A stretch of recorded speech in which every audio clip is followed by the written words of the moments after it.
Вот. И огромная благодарность некоторым братьям, которые скинули мне материалы касаемо истории древней античного мира, изучения непосредственной истории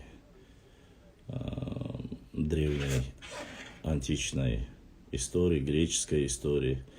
Оказывается, не все так просто, как нам казалось. Есть школьная форма обучения истории, немножко недостоверна и искажается. Но время 21 век, и мы понимаем, что многие вещи просто-напросто высосаны из пальца.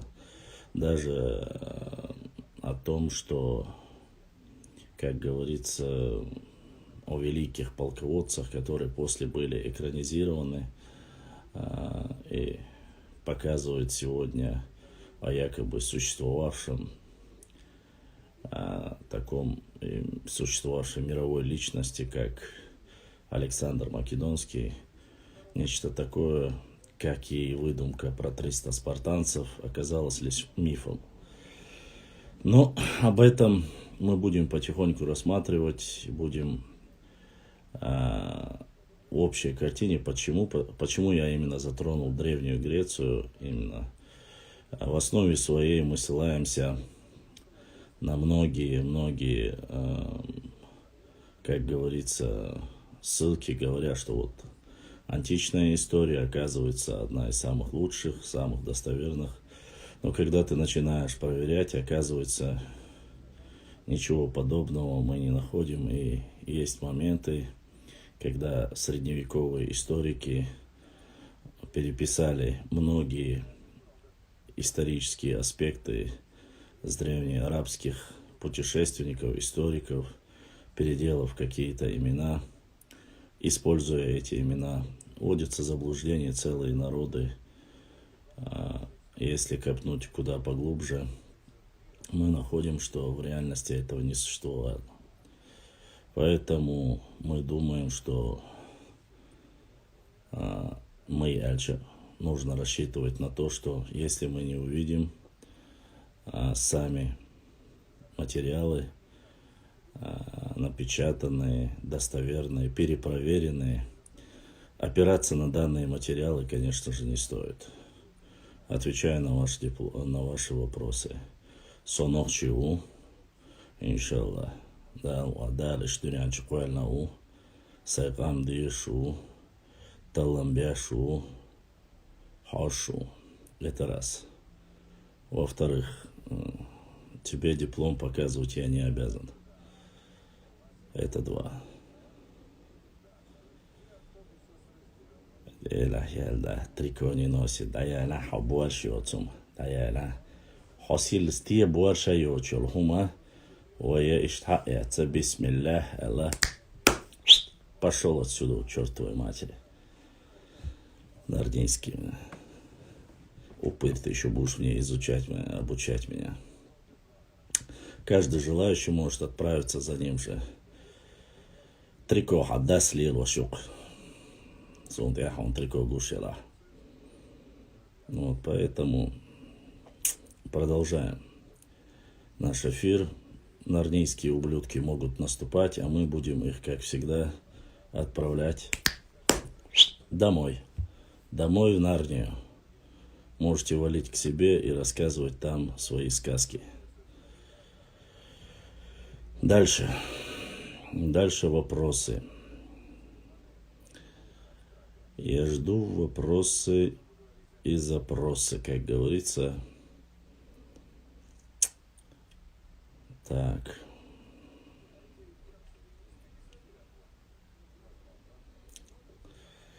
Шабзухова.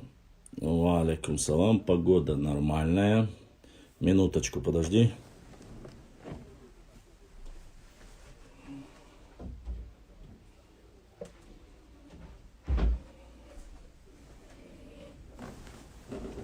Так, сестра наша, Черкешенко, твой подарок дошел. Я вчера еще его показывал. Начал с ознакомлением вот с такой вот открыткой. Книга дошла, поэтому огромная благодарность от братского Нохчи народа вам. Поэтому я надеюсь, что мы и дальше будем плодотворно работать, изучать по материалам. У нас очень много материалов общих, и мы будем над этим работать. Поэтому огромная благодарность. Хотел показать, что твой подарок я получил, исторический роман. Мы его, как говорится, я его ознакомлю с тем и башланвай ширце бесах йол байрак мятсюга нохшу ятсунся. Алхамдулилlah, дикду. Ой, дикду, иншаллах. Да, Мокш мяч дуй, дела е Танзания. Табешму бухат мелвизуш. Ну, давайте продолжаем и задавайте вопросы. И у нас сегодня поступил от Шаруй поступил донат. Шаруевцы сегодня первые. От шаруевцев донат я получил. Дал Саевел донат, дал Духда Адуэл. Дала Будиснак Эзашка Саудахкил. Нет, я не сохранил вчерашний эфир. Благо в нем было намного меньше, чем худо, так сказать.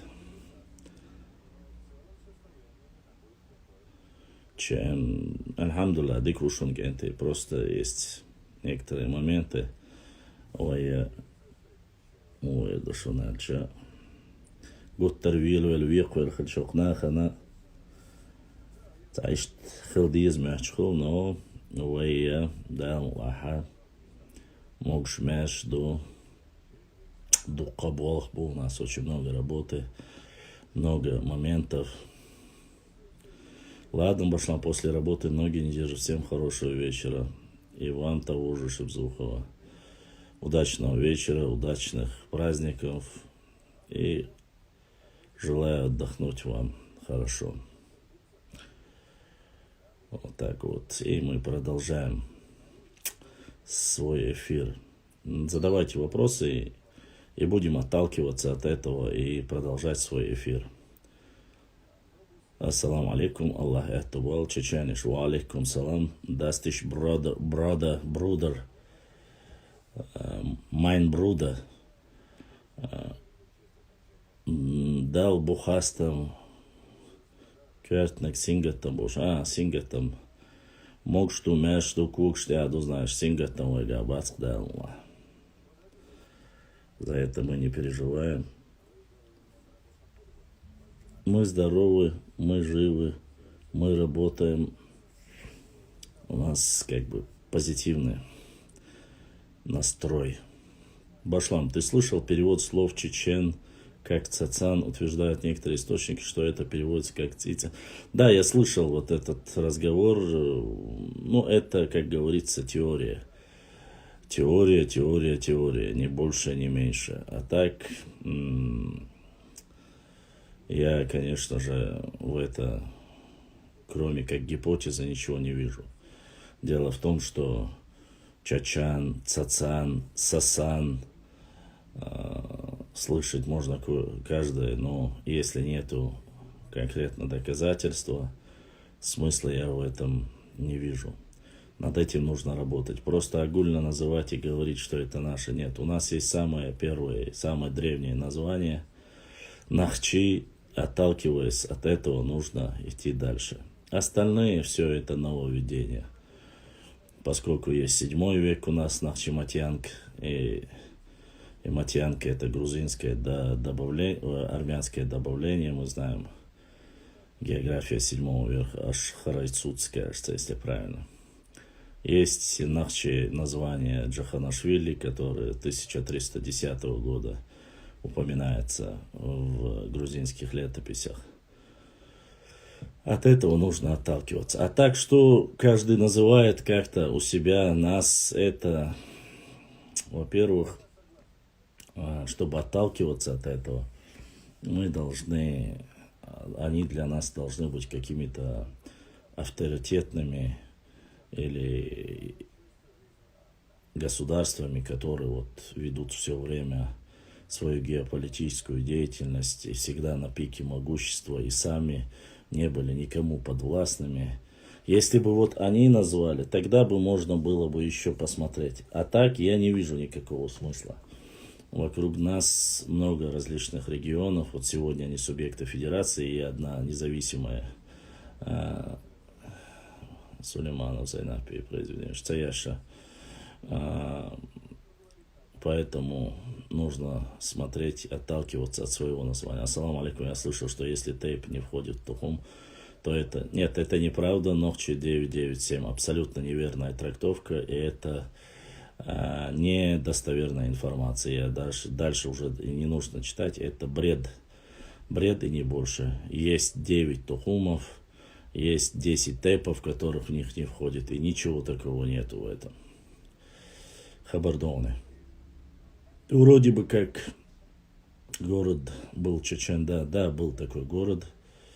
Это предположение субъективное. Но это вполне возможно, как мнение свое личное, можно это утверждать, но не больше, больше в этом ничего такого нет.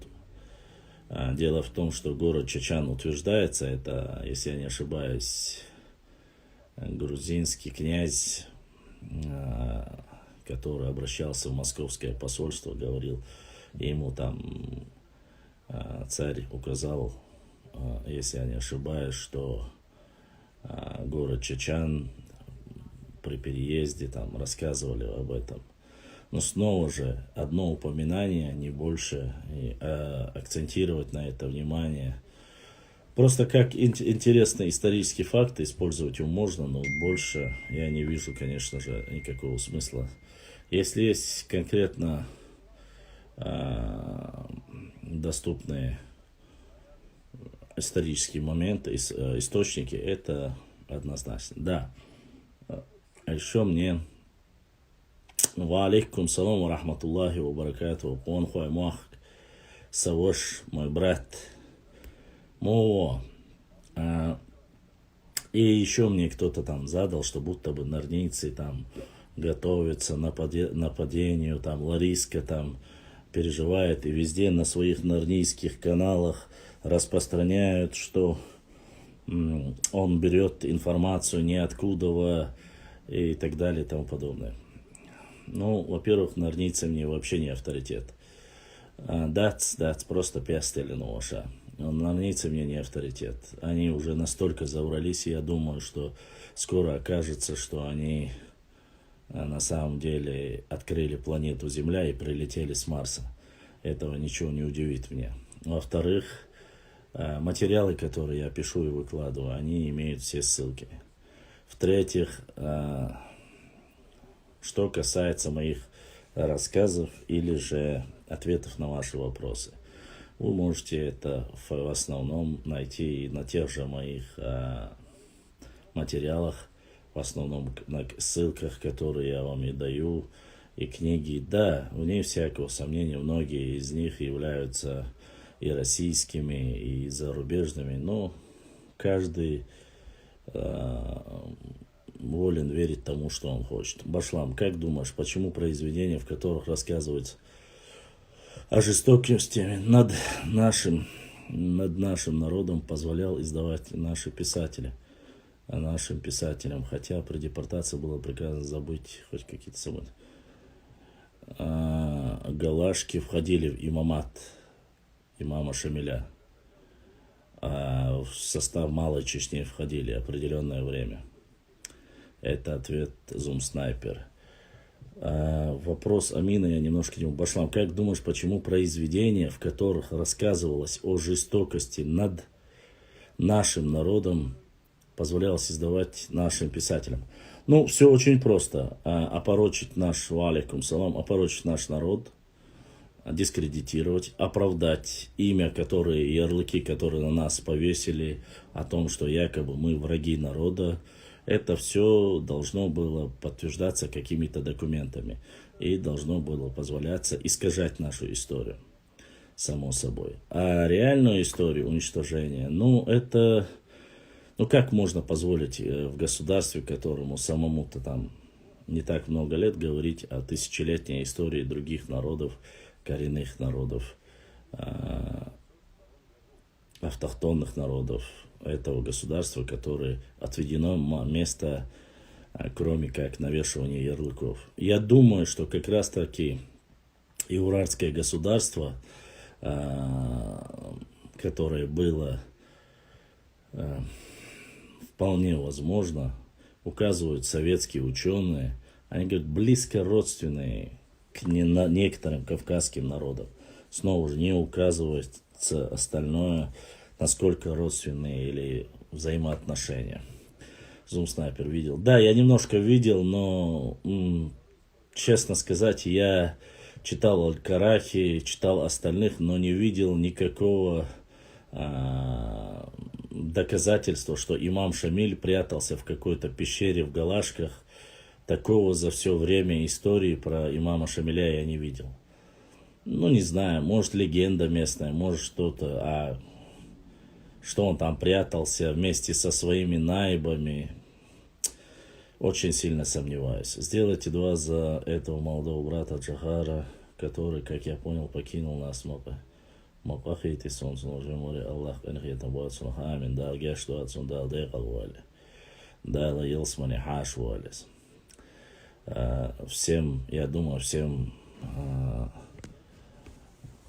нашему народу жалко, поскольку каждый человек, каждый, так сказать, представитель нашего народа, он дорог для нас. Поэтому мы соболезнуем всем родственникам. Аллах дал гештуатсун, Аллах дал дегал валкы.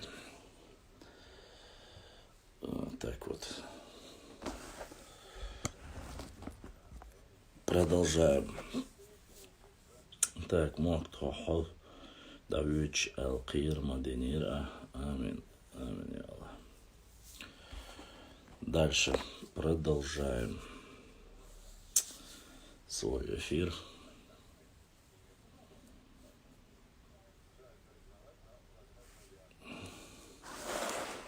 Честно сказать, будь то Артем или кто-либо другой, я ничего не могу сказать ему, поскольку он рассказывает только то, что ему говорят. Возможно, его ввели в заблуждение, хотя он должен был, возможно, указать, но я думаю, что сквозь определенный скользь он упомянул, что это местная легенда. Если у него завтра спросят о реальной происхождении, когда, в каком году, где имам Шамиль в Галашках, кто сказал, кто очевидец, с какого автора взято это все, там, конечно же, весь этот миф распадется. А Галашки, да, я много раз указывал и говорил, что Галашки входили в часть Малой Чечни, и тут ничего нового нету. Малая Чечня, да, где как раз таки и сам тот же Артем и указывает, что это было наибство Талхига, хотя это ошибочно, это не было наибством Талхига. Талхиг был наибом Большой Чечни, насколько я знаю, по всем материалам, которые у меня были. Я не слышал, чтобы Талхига перекидывали в Малую Чечню. В Малой Чечне были наибами, и возглавляющим был Саадулла Гехинский. Вот это как раз таки и является. Башлам Галашки, нет, не от Галашки, не от Галныш, а именно от, я думаю, и все-таки от Тайпа Галай, Арстхоевского тухума. Ассаламу алейкум, Башлам, мы Нохчи, Ауха, ты наш брат, приезжай в гости, летом сочный шашлык сделаем на Ауховский Нохчи земля. Муса Хасаев. Всем моим ауховским братьям я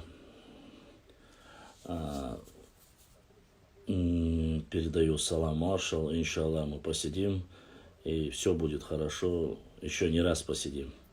Инстаграм юрт, не Чечни, а в имамат. Ты вообще, что ты пишешь вообще, какую-то чушь написал. Башлам, возле Азнеев, Дейре, Схил, Аллах дал сей дуэл. Башлам, оборвалось, от чего ты сказал, думаешь, галашки от селения, от тайпа Галай, Арстроевского тухума, Галай. Основателями этого селения является тайп Галай. Галай очень древний тайп. Между прочим, вполне возможно, я уверен, что указания и на некоторых картах, где указывается Гелия, вполне возможно, что это именно от галайцев-то и пошло название. Возможно, как гипотеза. Ух, ночью держишь, мы с вами, мы один народ. Ассаламу алейкум, башлам, уху, алейкум, салам дику. Когда будет материал по Салатавию, про тайпы, которые там проживали, в частности, тайп Савы, от которых произошел тайп Ваштархой, или наоборот, точно неизвестно. Все понемногу. Кенте сихмало, да Аллах. Башлам. Шамилинус яцар кензуд. Данилбек юатсун письма ждящий, шин деги яздин дола. Калугя шайош. Я, кажется, одно читал, но точно сказать не могу. Однозначно, это вроде бы читал Ваша Онхаймах. Галашки входил имамат, говорю. Имамат Чечни, теократическое государство, имамат Шамиля, Чечни и Дагестана. Ты меня сейчас будешь учить, как он назывался? Я думаю, что тебе нужно немножко подтянуться в своих знаниях. Тут никакого отличия нету.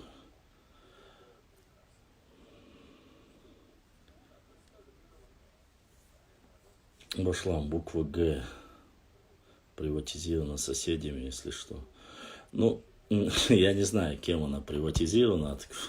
Этого я как бы не сильно меня и волнует. Буква Г или Ф, откуда появилась, мне это не столь важно.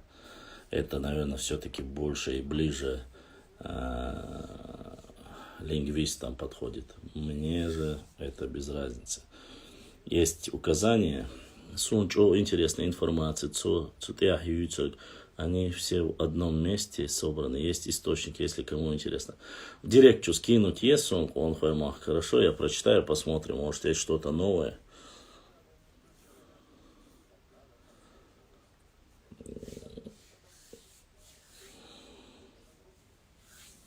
Нет, тебя не блокнули. Я тебя вижу.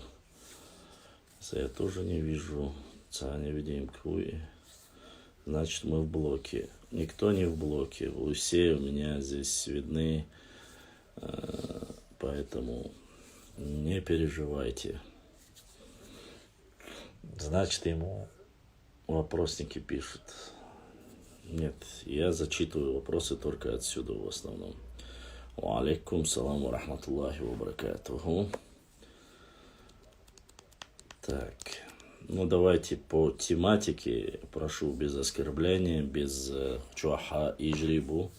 Гылках, уязденгалах, нохчи дуа, еще ж амдат, сундера, адбитарбуай. Если будет надобность в этом, уже дальше поговорим. А так я сейчас пока не вижу надобности обсуждать Г, Ф, Т, каждую букву. Но как напишет, вы сразу увидите. Альхамдулилlah. Почему мы не видим его башлам? Но он написал, выскакивает. Цабас. Нет, он блокнуть вас в моем эфире никто не может.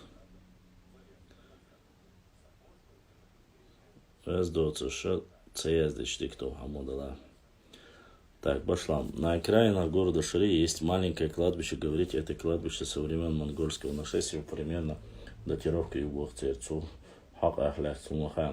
Нет, я не слышал об этом, ислам. Имеется в виду, слышал, подтверждения у меня нету. Если, насколько я знаю, такие старые кладбища я видел только в Чеберлоевском районе. Насколько доступно это, если они и есть, то будет понятно по тому, как оформлены надгробные плиты. Не забывайте, что в этот период, если и был арабский язык или тюркский язык, то там должно быть написано что-то, письмена должна быть хоть какая-то. Поэтому, если это можно будет доказать, очень просто. Допустим, в тех же, как говорится, могильных плитах в Чеберлое четко видны, что период, когда еще до исламизации есть там надгробные плиты. Башлам, где-нибудь в России остались эти кладбища монгольских нашествий? Вряд ли. Нет, во-первых, прошу не путать, имеется в виду, курганы должны быть монгольские, у них захоронение было немножко иначе. Если вы имеете в виду конкретно захоронение монголов, то нет. Если вы имеете в виду конкретно скинь ислам, мне в директ скинь фотографии, я посмотрю. Если вы имеете в виду, то курганы должны быть. От тюрков и монголов должны остаться только курганы. Хотя на карте исторической, в которых были обозначены некоторые исторические археологические курганы на территории Шелковского района, Наурского района, вроде бы говорят, что остались курганы. Поэтому нужно посмотреть. Только вскрыв можно будет известно, Заульф, это скифские курганы или же монгольские. Вы заметили, что все великие империи прошлого сейчас находятся в самом низу? Не все, но да. Считаются там одними из... Допустим, Китай, это древняя империя, но я бы не сказал, что они находятся внизу. Ассаламу алейкум. Ва алейкум салам. Поэтому не все древние империи являются... Да, Индия, конечно, является не одним из богатых, но все-таки древняя Индия, мы должны знать, что тоже является одним из, прорывается, пытается из-за населения, возможно, у них немножко не настолько богатое, великое государство. Но Индия тоже в технологическом процессе, прогрессе, они тоже не отстают. Поэтому Заульф, думаю, что не все. Возможно, что-то, но не все. Виноградов тоже был не Всевышний. Конечно, те, которые наглядные, очень доступные, возможно, были проверены. А так, да. Согласен, Борз Юнайтед. Вполне возможно, конечно же, в основном самые сильные империи на сегодняшний день или ушли в тень, или же перестали как таковой быть великими. Некоторые ушли, конечно, совсем в небытие. Самарканд, государство великого Тамерлана, Тамерленга, Тимура Хромова, который не проиграл ни одну битву в историческом процессе, имеется в виду. Считается, что его государство тоже сегодня не передовое. Монголия вообще сегодня находится, кроме как географического расположения, не имеет никакого мирового господства. Британия, которая была владычица некоторое время морской державой, тоже ушла в небытие. Потом возьмем дальше. Испания, Португалия были морскими державами, ушли в небытие. Кто там?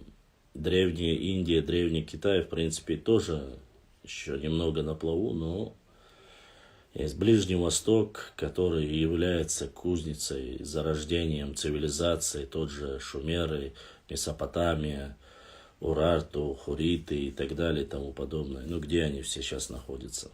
Они тоже.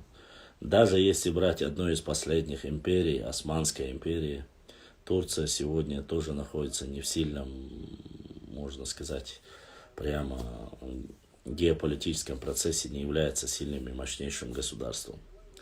Башлам, откуда храм Нагайцкий в соседнем регионе? Как это объяснить? Это нужно спрашивать у них. Я, честно сказать, не сильно хочу обсуждать. Это не ко мне. Это хорошо Бузуртанов расскажет. В Рязанской области, где были монголы, до сих пор есть населенные пункты, города в честь имен Касимов, Ермиш, Кадом. Вполне возможно, конечно. Ассаламу алейкум, брат. Скажи, Байсангур был в Гунибе? Алейкум салам.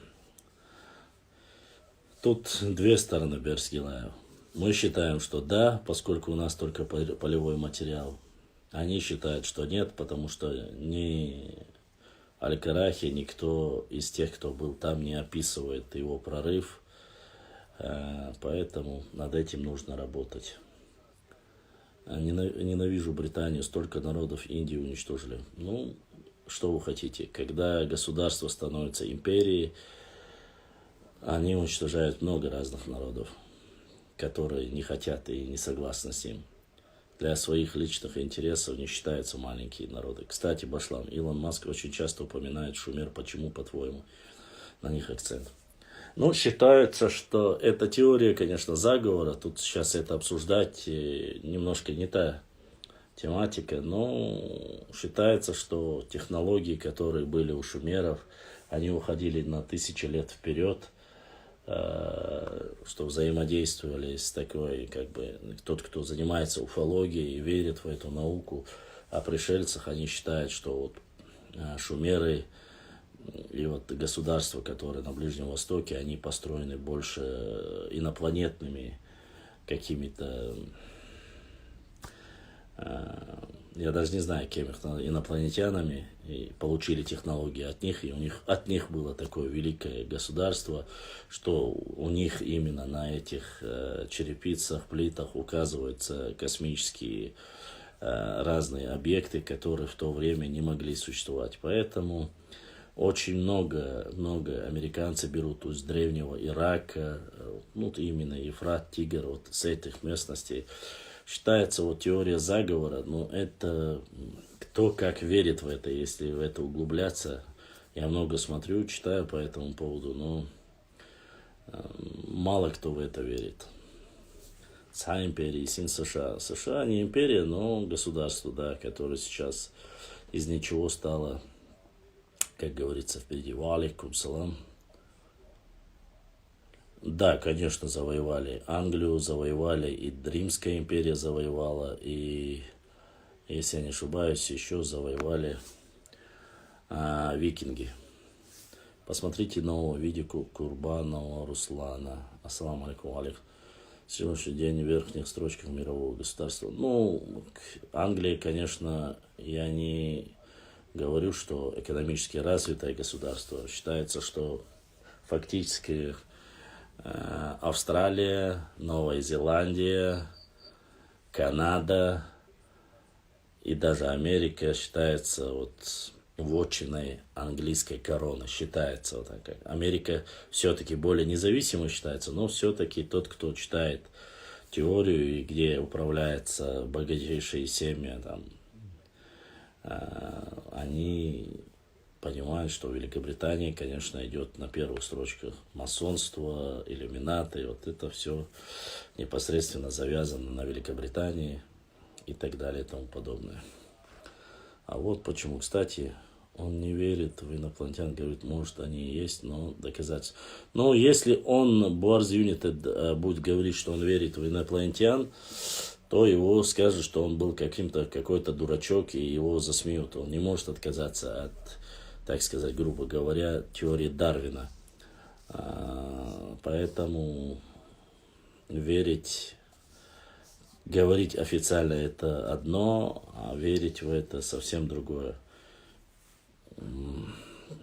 Как же Нарния? Шервани говорит, что все это масоны и инопланетяне. Нарния в кино. Канада. Ассаламу алейкум, Башлам. Тандой тейп махляцума хайхун. Алейкум салам. Про тейпы я здесь не рассказываю, а обязательно, когда нахожу про них материалы, пишу и публикую их.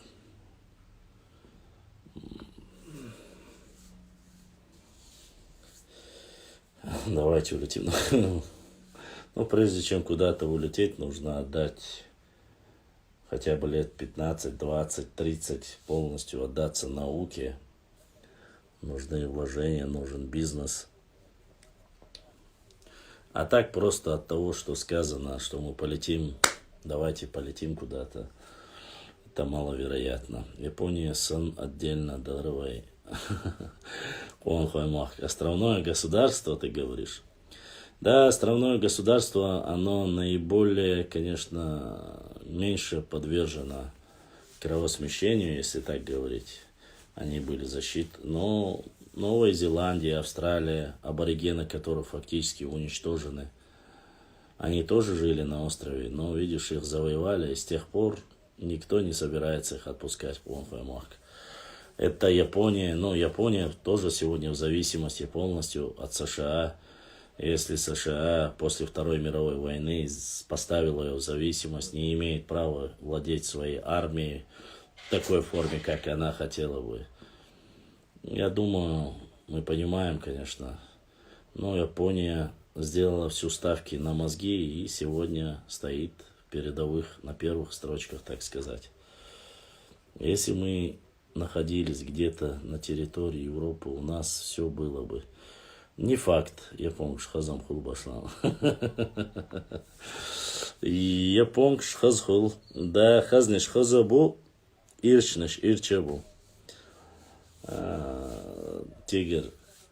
Да, есть и красивые, есть и не очень. И в Южной Корее есть. Если тебе нравится азиатский тип внешности, то, конечно, да. Я в этом, добрый вечер, в этом плане немножко традиционалист. Мне только наша военная без. В последнее время я уже, конечно, уже как-то пытаюсь абстрагироваться со своими все равно и культурном отношении, и всем остальном, и потомство свое. Оно бывает иначе, оно мыслит иначе, оно чувствует ген своих предков. Это очень важно. Китайки мне не понравились, пошла. Ну, не знаю. У меня не было ни китаек, ни других. Алейкум салам. Кореянки особенно красивые, когда трапезничают кошки. Трапезничают кошками, собаками. Нет уж, конечно, вы уж извольте мне, конечно, я кошек и собак предпочитаю живыми, и когда они ловят мышей, и собаки охраняют или скотину, или двор, живыми они мне нравятся. Видел, где Гаджиев хочет встретиться с Бувесом, говорит про мух. Видел Берсгилаев, прочитал, стало смешно ставить себя на один уровень. Конечно, он пытается задеть блогеров. Он указывает, что есть блогеров, которых нужно остановить из Чечни. Мне интересно, когда он говорил про блогеров, которые несут агрессию из Чечни, кого он имел в виду конкретно? Вот этого я не понял. А так, в принципе, то, что там встретится, что-то, кто такой Красный Горшок и кто такой Бувейс Арсайтиев. Земля и небо. Чтобы встретиться, нужно с достойным себе встречаться. А этот в третьем поколении фитнач, который бегает туда-сюда, рассказывает байки, сказки, кому он там что должен доказывать. Я думаю, что Бувейс Арсайтиев прекрасно владеет информацией, и он знает обо всем. И именно одним из инициаторов, чтобы назвать акинцами, акинцы, чеченцы, акинцы, кто говорит, это вот как раз-таки этот Горшок. Поэтому, и, кстати, и именно он же является как раз-таки инициатором, одним из тех, которые утверждают, что акинцы, они не чеченцы, а ингуши. И именно он у себя в Фейсбуке много раз писал и говорил, что вторжение чеченцев там, в Дагестан и потом российские вертолеты подсвечивали им дорогу, чтобы они обратно вернулись в Чечню. И именно его слова это были. Я лично видел, могу поклясться на Коране. Его слова были о том, что горная часть территории Чечни и башни чеченские не разрушались, и не было никаких войн в горно-лесистой местности. В горах Чечни никто никакие башни не разрушал, хотя есть достаточно видео, прямо где огромные куски ракеты, пробитые стены. Он точно так же многие вещи указывал, поэтому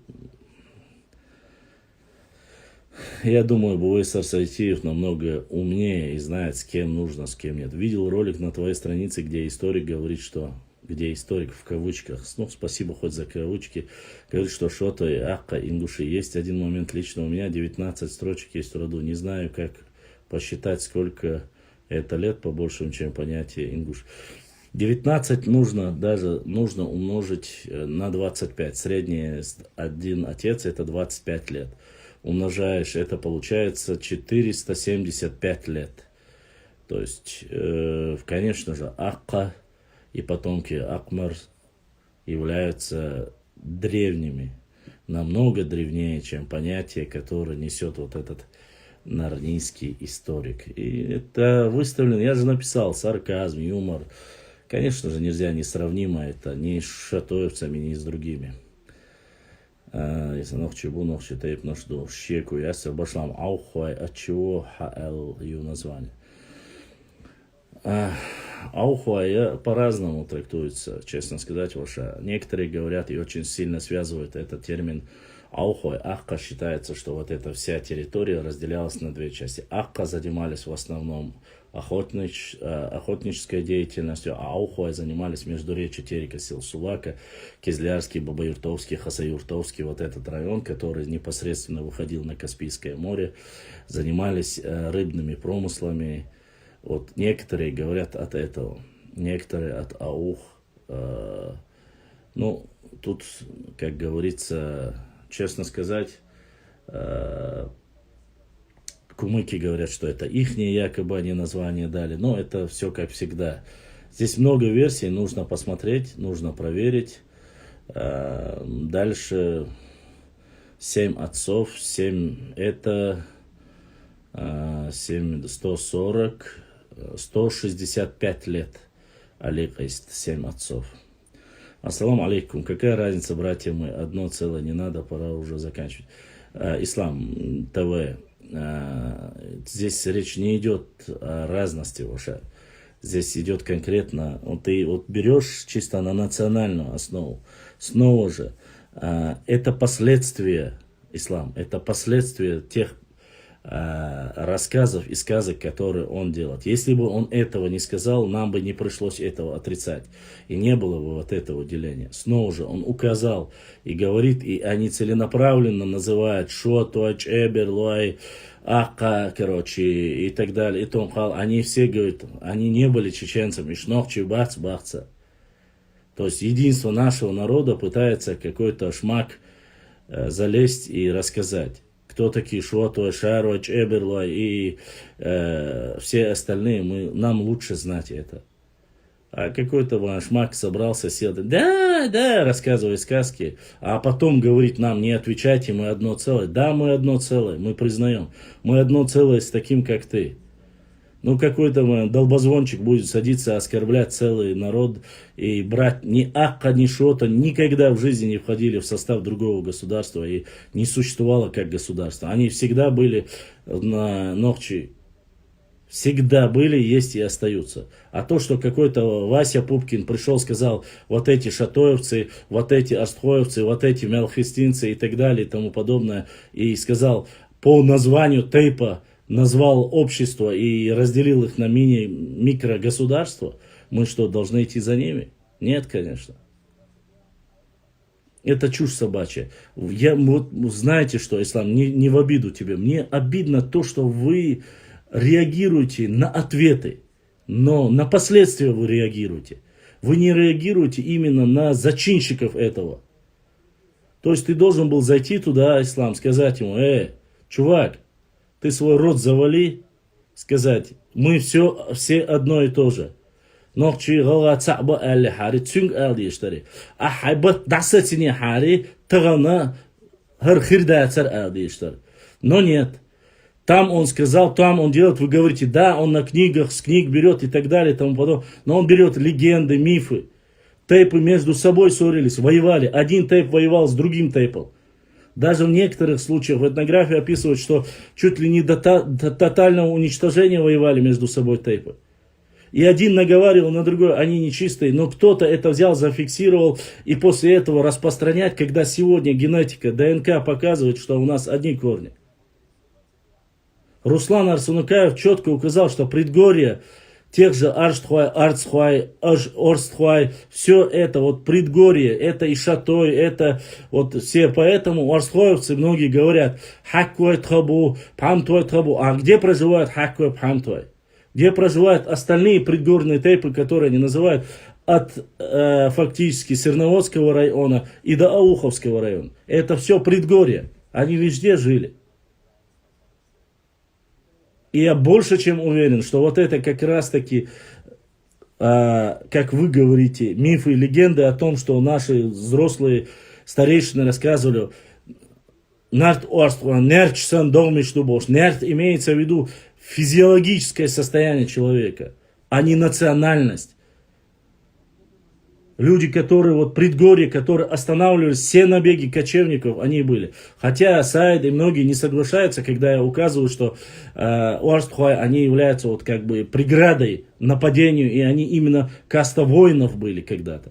Не сейчас, которые, когда-то, когда все были там, отбирались 1,90 м, я уверен, что для того, чтобы напугать врага, отбирались именно как специальные войска. Он когда выбирает ГРУ или там остальные, они как выбирают? Сильных духом, с высокими телами и так далее и тому подобное. Когда-то в советское время было так. Не знаю, как сейчас. Элитная часть это была. И я полностью согласен с теорией Руслана Арсунукаева. Абсолютно. Потому что генетика показывает, это не отдельный народ. Ну нету такого народа. Не может быть отдельного народа с одним и тем же языком, с одними и теми же традициями. Совсем у нас все одинаково. Нету никакого различия. Никакого различия нету. Ни антропологического нету, ни археологического нету. Нету вообще. Я не знаю почему. Ладно, продолжаем дальше. Башлам. Султан Мут, я слышал, что наши помогали ему занять свой позицию, определенный тейп наждена. Да, определенные тейпы помогали Султан Муту, конечно же, не будем. Кто-то был на его стороне, кто-то был на стороне непосредственно нашего Шахмурзы Окотского. Шахмурза Окотский был большим стратегом. И я думаю, что в этом случае нужно было быть всем на стороне Шахмурзы Окотского. Но тут политическое влияние, опять же. Султан Мут якобы являлся противником царской России. А Ших Мурза Окотский, который больше хотел взаимоотношения хороших с Московской Русью, он был противником, получается так. Ну, вот, по крайней мере, так указывает это. Поэтому тут как посмотреть. Если стратегически, конечно, прав был Ших Мурза Окотский. Я не осуждаю тех, кто был на стороне Султан Мута или кого-то. Это история. Сегодня осуждать, это то же самое, если сказать, мы осуждаем тех, кто был на стороне имама Шамиля. Или мы осуждаем тех, кто не был на стороне шейха Мансура. Или на стороне Бейбулата Таймиева. Ну как можно осуждать? Мы не жили в это время, мы не знаем, какова была политическая ситуация. Все, что мы говорим в истории, это в основном предположение. 100% знает только Всевышний Аллах. Мы только предполагаем. Башлам, какая разница, брат? Экки любят ингушей, как своих братьев вайнахов. Нам нужно объединиться в тяжелое... Я согласен про все, но кроме вайнахов нету такого народа, как вайнахи. Умки, Кавказер, Мабат, Царам, Лейн, Лук, Дюйцердер, что так много мог, Сатай, Панчермо, Уса, Нохчи, Валах, Экки, Нохчиву. Абсолютно, Чермуай, тут Черму Садена, Аню, и они однозначно Нохчиву. Нохчи телевидения, журналисту, Эльч, олимпийский чемпион, Нохчи, Дозалду, Эльчат, Акка, Бахар, Бувай, Сарсатиус, Бахар, Нохчи, Бог, Худу, Цаха, Хашин, Буэйсар Сайтиус Бахар, Вайнах Душаш Бахарцо. Ты этот вопрос сейчас задай Буэйсару Сайтиева. Правда. Нохчи был Куду Цунхаун, поверь мне. И если он сейчас скажет это, покажи видео, докажи, что Буэйсар Сайтиев сказал, что Цун Нохчи был Куду Саха был, что вот ты говоришь, покажи. Я знаю, Башлам, но все же ради Аллаха нужно объединиться. Согласен, ради Аллаха нужно быть мусульманами, быть вместе. Я полностью с тобой согласен. Башлам, Артем Плата из какого тайпа? Артем Плата из тайпа Агаской. Башлам, пока ты будешь говорить одно целое, они так и будут нести чушь собачью. Нет, я не об этом говорю. Я ему говорил и не раз в Аллахе говорил. Но ему многие кто говорили, братан, не убить же его, зачем ему? Нет, убивать не надо никого. За высказывание своего мнения убивать никого не надо. Просто нужно предупредить и сказать, какой раздор он несет. ДРС Хилмусор. Хакку сананаю. Памту хакку айса прямой нейнхуай бушабиш. Шейх Мурза дейце ушурма хилли башлам. Шейх Мурза дейце ушурм хилла. Сунайя трям хилла. Ближе для нас нету никого, ближе нас друг к другу никого нету. Я не спорю, ислам, я с тобой согласен. Мы всегда об этом говорили. Тахан махаз хиятсунха. Мы братья по вере и крови, иншаллах. Европа, так, дальше некоторые сообщения не вижу, видать, мне кто-то блокнул. From Джахар, не знаю. Я никого не блокнул, все есть здесь. Алексей, Леха, это природа. Леха, чисто для тебя вам покажу. Вот. Ну, давай я тебе вот так покажу. Это природа, речка, это Кавказ. Ну, чтобы не быть чисто только таким националистом, чисто для тебя, Леха. О, смотри, есть и деревенька русская, это походу Тверь. Вот видишь, картина Репина «Приплыли» называется.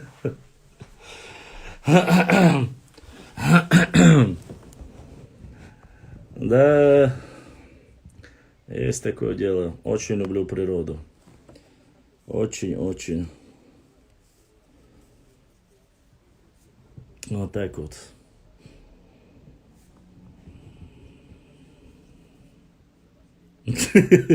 Тигр Лович, вы моя семья, да.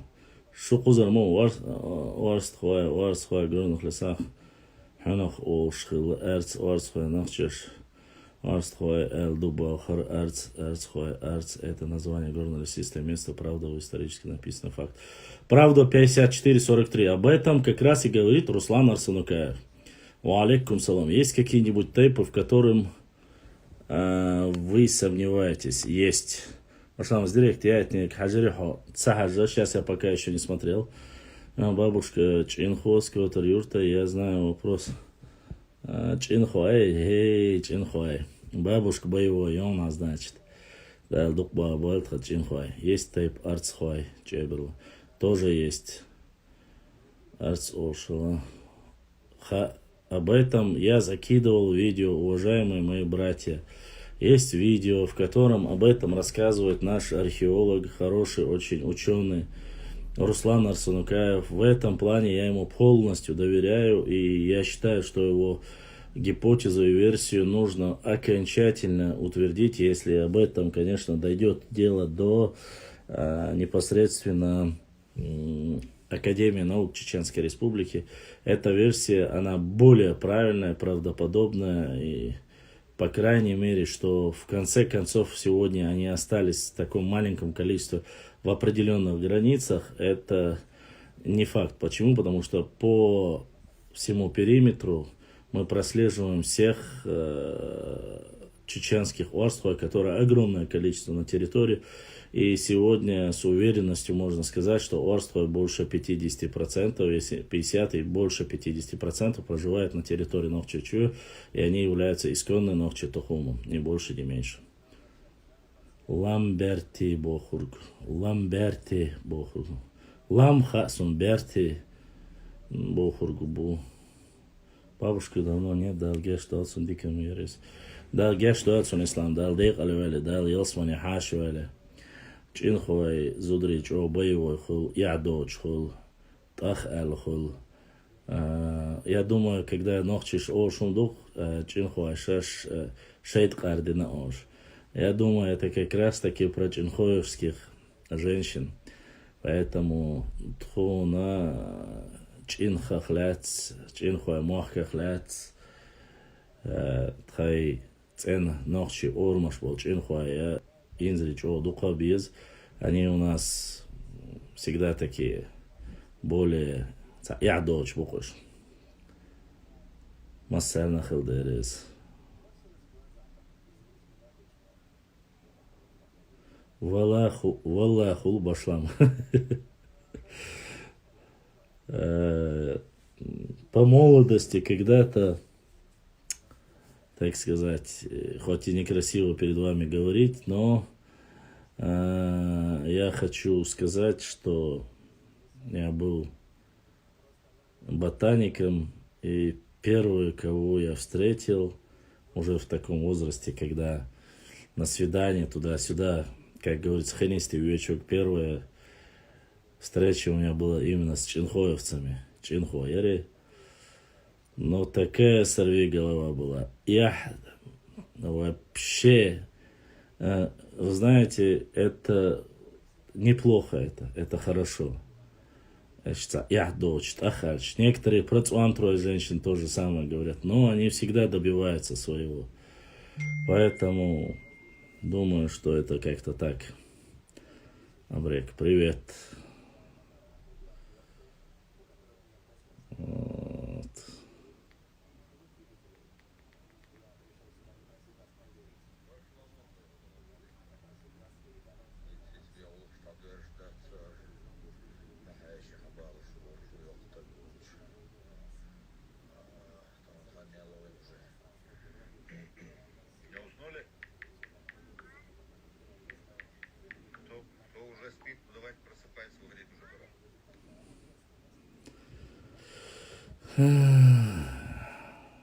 Сухар эфире хажуезиба. Так как мы должны знать. Нет, Имран, я не хочу озвучить их. Я не хочу озвучить, но я думаю, вы можете посмотреть о них и у Мамакаева, и у других. От меня вы этого не дождетесь. Но про наших я напишу и обязательно опубликую. Про тайпы наши. Да, абсолютно чисто, нечисто, это неправильно. Хвали себя, Саид, хвали. Самое главное, хвалить себя самого, это самое важное. Чистый, нечистый бар, не стать, это немножко оскорбительно звучит. Я думаю, что здесь более правильно. Нахчи хилар, нахчи цахилар ишт думя чусой. Б.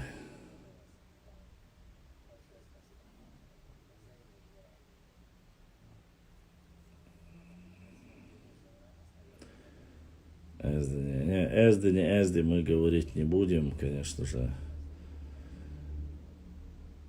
Это уже не к нам относится.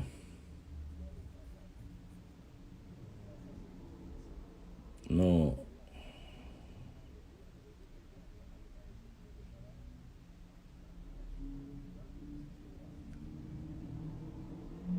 что даст восстановление?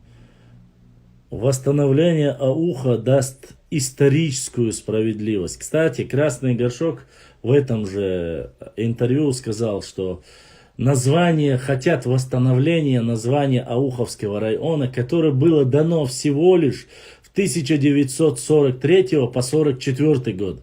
Даже это он пытается указать и задеть именно ауховцев. Но этого горе нарнийского историка, наверное, не интересует тот факт, что ауховское наибство, оно так и было названо еще во время имамата Шамиля, еще когда красный горшок и не появился на свет, и даже не светило, что он там появится. Поэтому говорить о том, что в 43-м, 44-м было дано название Ауховский район, это, конечно же, просто они наконец-то совершили историческую справедливость. Что это даст? Это даст именно ауховцам, проживающим в этом районе, справедливость, справедливое отношение, возвращение их к их домам, к их земле, могилам и всему остальному. То, что им принадлежит последние как минимум 500 лет, а того и больше и 1000 лет. Конечно же, вот что это обозначает. Как что обозначает там, или как можно говорить даже такое. Валикум салам. Аух — это болевая точка на сегодняшний день в истории нашего народа. Это болевая точка всего Нохчи народа. И это знают все. Знал ли об этом Хазбулатов, Дудаев и так далее и тому подобное? Я не знаю, может быть, они знали. Но снова же, у кого какие лобби, какое лоббирование, как разрешали, как могли допустить это или не могли допустить это. Понимаете, у нас не спрашивали во время расформирования Терской области, куда перейдут ауховцы со всеми своими землями. Куда они перейдут, как их переименуют и к кому причислят. Поэтому нужно понимать. Так, ауховцы — это ингушское общество, которое туда переселилось из-за Чхой-Мартанской равнины, из-за притеснения кабардинцев. Милан, 1997. У тебя, походу, немножко... тебе историю кто изучал? Ты не в школе Бузуртанова или Гаджиева проходила историю? Ауховцы не имеют никакого отношения к ингушам.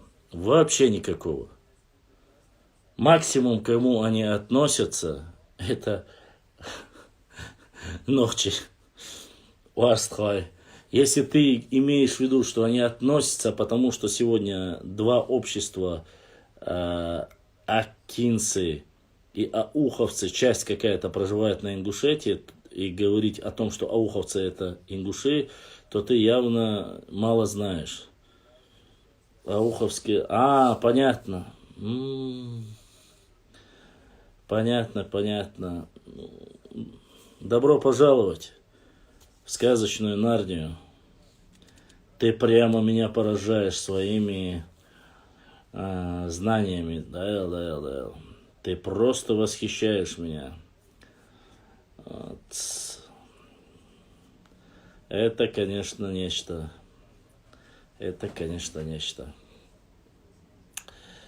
Ладно. Сегодня я мало буду посвящать время сказкам и больше буду посвящать время реальной истории. Поэтому думаю, что твой сарказм и юмор, конечно, немножко неуместен. Честно сказать, может быть, это где-нибудь и прокатило бы, но только не здесь. Здесь у меня ауховцы сотнями, если не тысячи подписчиков. Что-то таких сказок и баек, которые ты рассказываешь, я мало слышал. Правда, глаза колют. У меня глаза на месте. Мне их никто не колет. Поэтому, валейкум салам. Пожалуйста, рассказывай свои сказки где-нибудь там, не знаю, в Цумадинском районе, Цунтинском районе. Ну, или Бузуртанову. Может быть, они тебе и поверят. С ними у тебя будет разговор какой-то более такой на уровне нарнийской школы. Поэтому, Саид, так что вот так как-то. Ну, я тебе могу помочь. Напиши еще пару предложений. Я тебя я из Ауховского района, Заид. Башлам, нарнийцам не докажешь. Да я ничего не собираюсь доказывать. Что им доказывать-то? Что доказывать?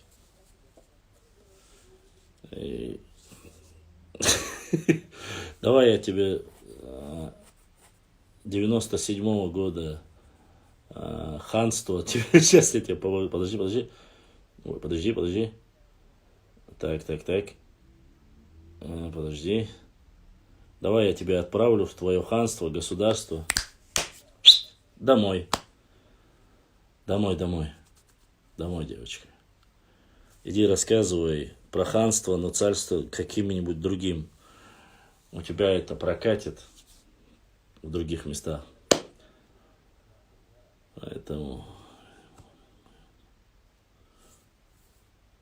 она пишет вот здесь. Писала. Точнее, она писала, но сказка закончилась. Честно сказать, я уже дальше слушать ва алейкум салам было невозможно. Я этот бред уже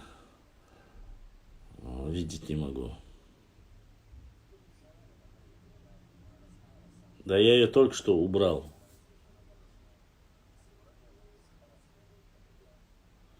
Походу тут наколдовал башлам, мы не все, кого мы видим. Это не знаю.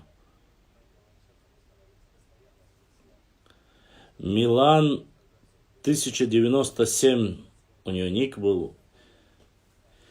Ну, это Лариска, походу. Лариска, сосиска. То она Сюли, то она Гола, то она другая. Ну, вот что поделаешь. Внимания никто не обращает. Видео тоже не зашло. Хоть здесь решила немножко поумничать. Но поставив женский ник, я думаю, что Лариской назвать самое то. Аварское ханство было то. Да, я ее отправил уже, когда рассказывать начала про ханство, княжество, уже это, конечно, было смешно.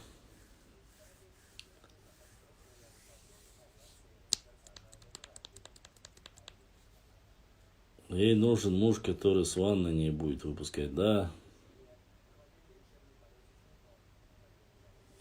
Грани.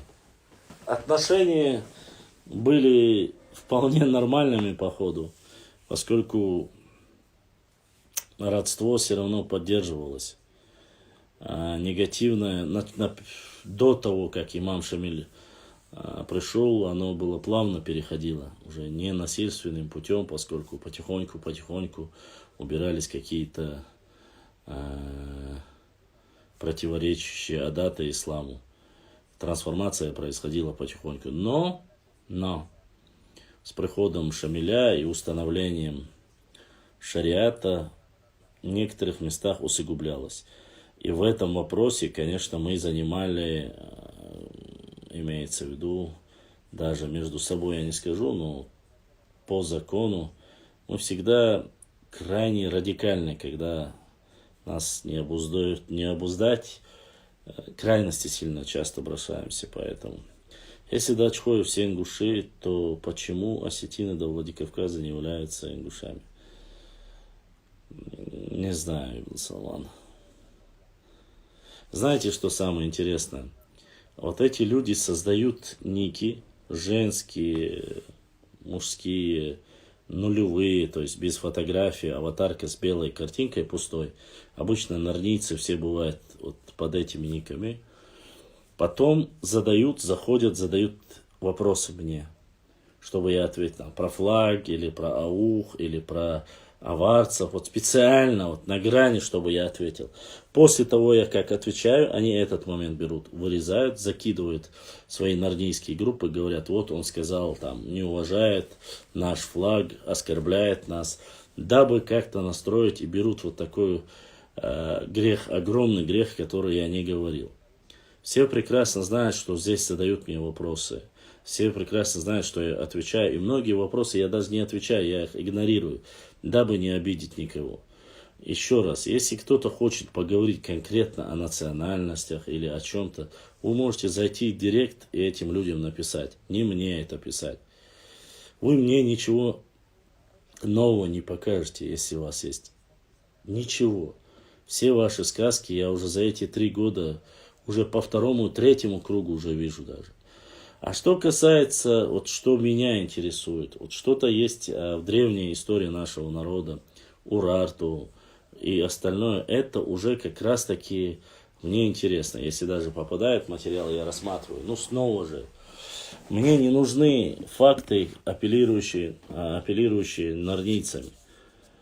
Норнийцы апеллируют своими фактами. И вот мне бабушка рассказала, все, я верю, больше мне ничего не надо. Нет, таких фактов мне не надо. Потому что ни один научный мир не будет использовать его. Ачхой никакое отношение не имеет к Галхай. Я знаю историю своего села. Чечениш, никто не спорит с тобой, брат. Ачхой, Мартан, Бамут, все это чисто исконно наши селения. Оставьте, пускай и дальше рассказывают. Время покажет и расставит все на свои места. Сейчас пока, как говорится, Лариска Сосиска создает себе аватарку и новые подделывает, как говорится. Ну, как ты относишься к норнийскому видео, где они рассказывают про наибов всех, где они описывают их как предателей, что они все на сторону царя перешли и сказали Шамилю: забери свой шариат, он в мешке. Штора, мошенники. Как я отношусь? А кто не предал Шамиля? По понятию. Сам Шамиль предал кого-нибудь? Сам Шамиль был пленен или сдался. Это является предательством. А то, что наибы от него отошли, как пришли, так и отошли. А вы знаете предпосылкам того, почему отошли. Каким образом даже некоторых наибов заставляли входить в состав. Даже когда они хотели добровольно войти, там брали детей в аманаты, заставляли насильно клясться на Коране. Много было разных вариантов. Я не оправдываю, Аллаху алам, все, как говорится, все в руках Всевышнего, и Аллах видит сердца людей. И что дальше? Понимаете? И что дальше? Война, которая шла столько лет. Когда сокращение нации произошло. Когда всех становится в десятки раз меньше, чем кто-либо мог бы даже подсчитать. Когда территория сокращается. Когда сжигаются селения по 10-20 раз. Вот и все. Я не говорю, что это правда. Но я и не отрицаю этого. Что оставили Шамиля? Да, отказались от Шамиля. Про то, что твой шариат в мешке, я думаю, что это байки и сказки. А остальное, есть очень хорошие книги про Кавказскую войну. Там есть все. Поэтому можно посмотреть. Я смотрел один ролик в Ютубе, что есть один тейп, что он не смешан терскими. Имран 9, еще раз тебе говорю. Ты можешь хоть 20 роликов смотреть, это чушь собачья. Это чушь собачья. Ни больше, ни меньше. Это все. Это не подтверждено, и это неправда. Поэтому я думаю, что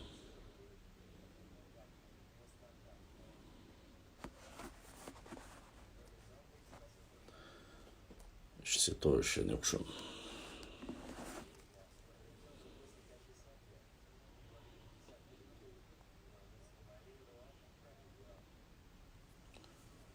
Еще вообще не должны говорить про шариат кавказскую войну. Ва алейкум салам.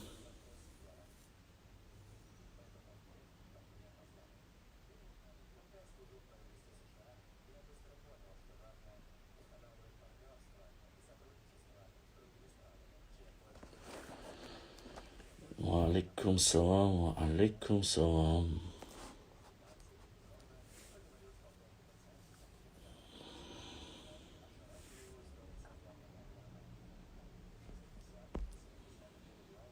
Саид в эфир, ба.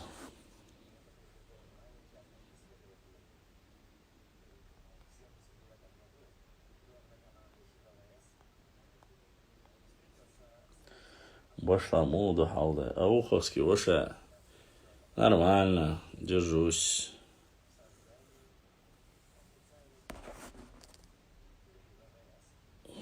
Аула, ценники, заходи в эфир. Я тебе запрос отправил. Ой, Аула, Уледу, эй, Лариска, шторы мошенники. Я за тебя вызвал эфир. Домой. Домой. Кашпоты мне не нужно. Да, Байсангур вымышленный, да, долгие ночи. Домой, домой.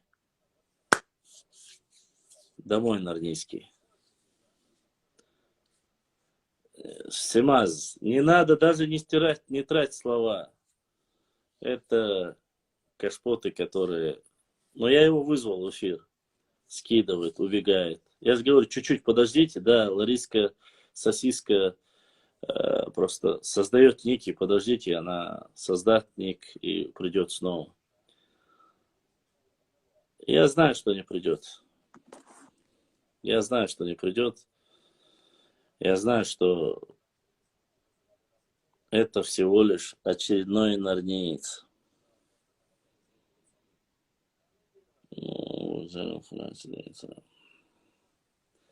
Ну, про Брейка Залимхана, я думаю, и так много чего сказано. Легендарная личность, известная на всем Кавказе, как называют его кавказским Робин Гудом. Много чего есть рассказать о нем, но личность его, легенды о нем в основе своей подтвержденные, конечно, помогают сориентироваться многие книги, хотя многие недостоверные, из жизни самого Залимхана Харачоевского, Брейка Залимхана, можно понять еще то, что он никогда за все время, говорят, не убил ни одного представителя своего народа. Вот. Воистину легендарная личность. Да, для того времени, может быть, он и был обузой царской России.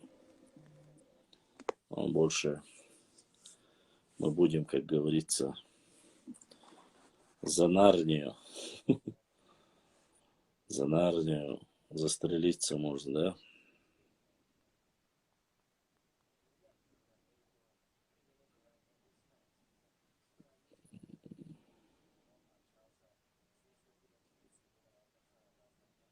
Ну, алейкум салам, Тимур.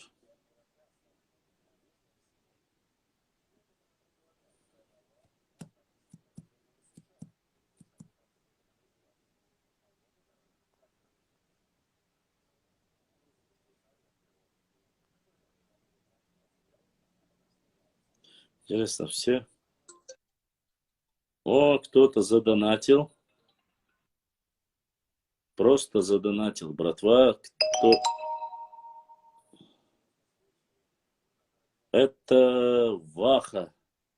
Ваха задонатил. Вах да сайо, адонат да дуквах уэл.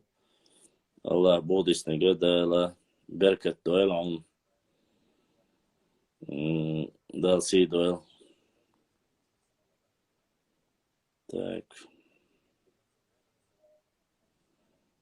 Ассаламу алейкум, вежри башламуду хауш. Ва алейкум салам. Держимся. Лариска это бесполое существо, которое пытается под разными женскими, мужскими, ну, такое, знаешь, бесполое существо уже понятно, не имеющее ни мужское, ни женское начало, психически больной человек, который вечно ходит, оскорбляет чеченцев, называет их там сырниками и так далее и тому подобное.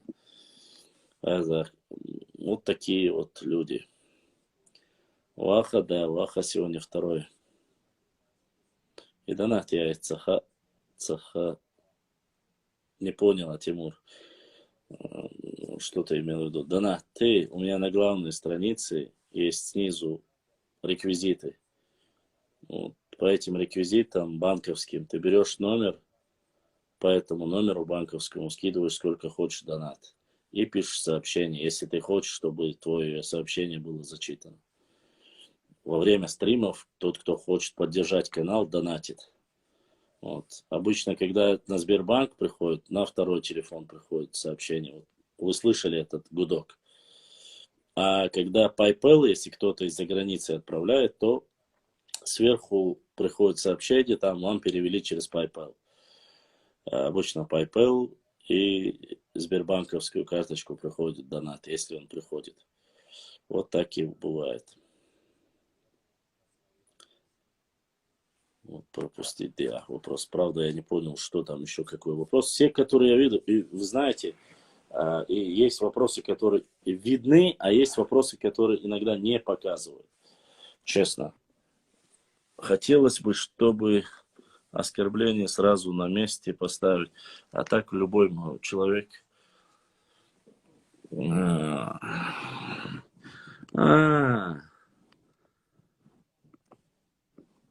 Вот и пришла, вот смотрите, пришла Лариса. Лариса безродная. Вот, смотрите, вы же хотели увидеть. Вот она, фригидная наша, бесполое существо. Про 2 села, про отправление в Сибирь. С карты на Сбербанк просто можно? Да, можно, конечно же. Вот вы хотели познакомиться с Лариской. Вот это и есть Памперсовна. Она сидит, мониторит, у нее вот просто, понимаете, никто на нее внимания не обращает. У нее.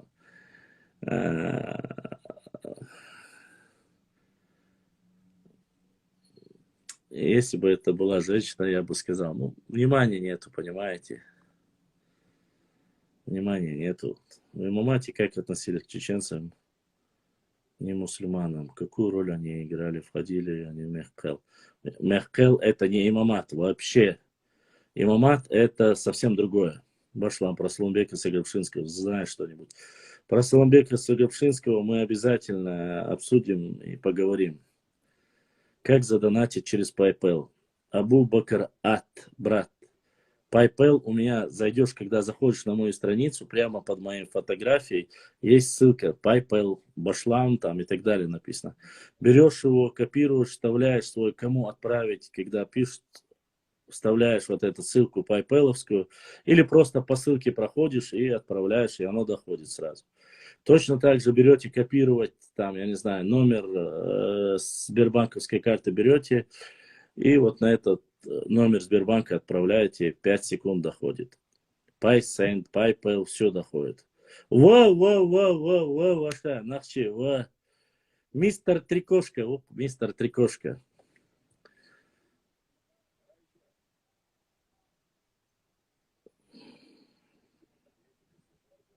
Алейкум салам.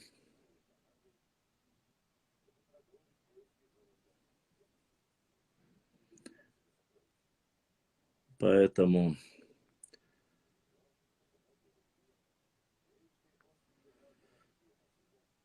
Так, что у нас тут еще? Да, за Собор Памперс появился. Рассказывают мне про 2 селения, которые сожгли из-за Зелимхана. И что я должен сделать? Если и даже их сожгли, что сделать? Я говорил несколько раз по этой ситуации. Если сожгли, если не сдали. Ишкун хайбу. Хоят е борша Зачем ты вообще говоришь про таких мужчин, как Зелимхан Харачуевский? Lariska Pampilson окутала Согешула, Аберша Яйцо, Ома Яйцо. У тебя же есть фотографии, все это видели.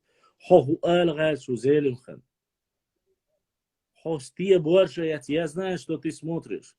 Ты вообще не мужчина и не женщина. Нет, если нету, это другое.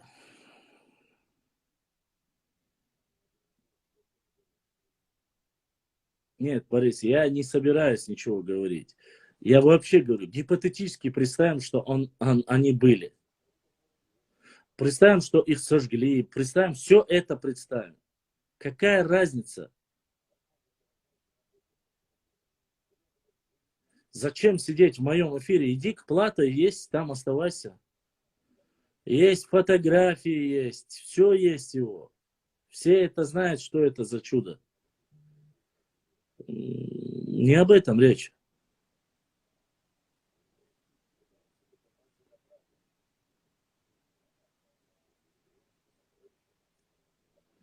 Контраза. Я аздук биеш элэч инхой. Шейд кардина ошиш сахум духой. За собр حوات سويشوك عتيه ينسى يوقع غارة سباق عشان شيء وزري چين خوي نوخشي طيب دو نوخشي دوق طيب دو والله بالله تالله غوهم اعتبار شو نسي أس наоборот ساي حاس شوي زابر يدول دير تاق ال دو اي مسلا Милора, контра. Оша, контра. Я тебе хочу рассказать одну ситуацию про мое родовое село. Реальный случай. Такой вопрос про камни, которые находят каменские имена. Что ты думаешь насчет этого? Насчет этого, пока, Баг, я думаю, что это насколько совпадение, надо посмотреть. Я отвечу тебе обязательно. Про свое родовое селение реально... Грани, я вроде бы ответил на твой вопрос. По очереди, всех мамаш уже. Вопрос был такой. Когда зашла бабушка, здесь на минутке есть автостанция, поднялась на автобус, который идет в селение Бярткел. Большая ёхкустак чуя, ала хаус хажиш, ала автобус мичует. Этой бабушке ответили: баба, автобус Бярткел юет. Она вышла. Видать, последний автобус был, покрутилась вокруг, обратно поднялась в автобус и сказала: «Хаусиш, автобус, мичуечу элла». И опять ответили: «Баба, яр беркель юечу беркель». Вышла, говорит, постояла, где-то других маршруток не было, видать, последний рейс был, и поднялась опять и сказала: «Хаусиш, шудук дахаш, автобус, мичуечу алиш», или маршрутка, или автобус. وباب أحرق المعالير بيرك اليوتشو أشينا دال إتس بيرك إلى حالدول بور مالوالسون ألا и Элла Йокстек Уайвесендаян. Она думала, что над ней издеваются, не слышала оселения Беркел. Она думала, что шутят над ней, над взрослой женщиной. Точно так же ситуация про Чинхуа и про другие села, Иштазабр, Яш, Изду Дицер, Сундербо, что Чинхуа, Доктейп, Цен Нохшибо, О, Хумаца Бахшуной, Асам Дикник Алибия Дахчуне. Не принимайте это на свой счет, не думайте плохого. Что можешь сказать за Орского с Ингушетией? Ведь Орского и Ингушетии очень много. Я могу сказать, что я могу сказать? Это наши братья, мы единый народ. Далдухбах, Тига Ашбол, Орства, Миш Массана Ашбол, Орства. Башлам, на первый вопрос ответил. ДРС был второй вопрос. Повтори его второй вопрос еще раз, я отвечу обязательно. Я просто не видел его.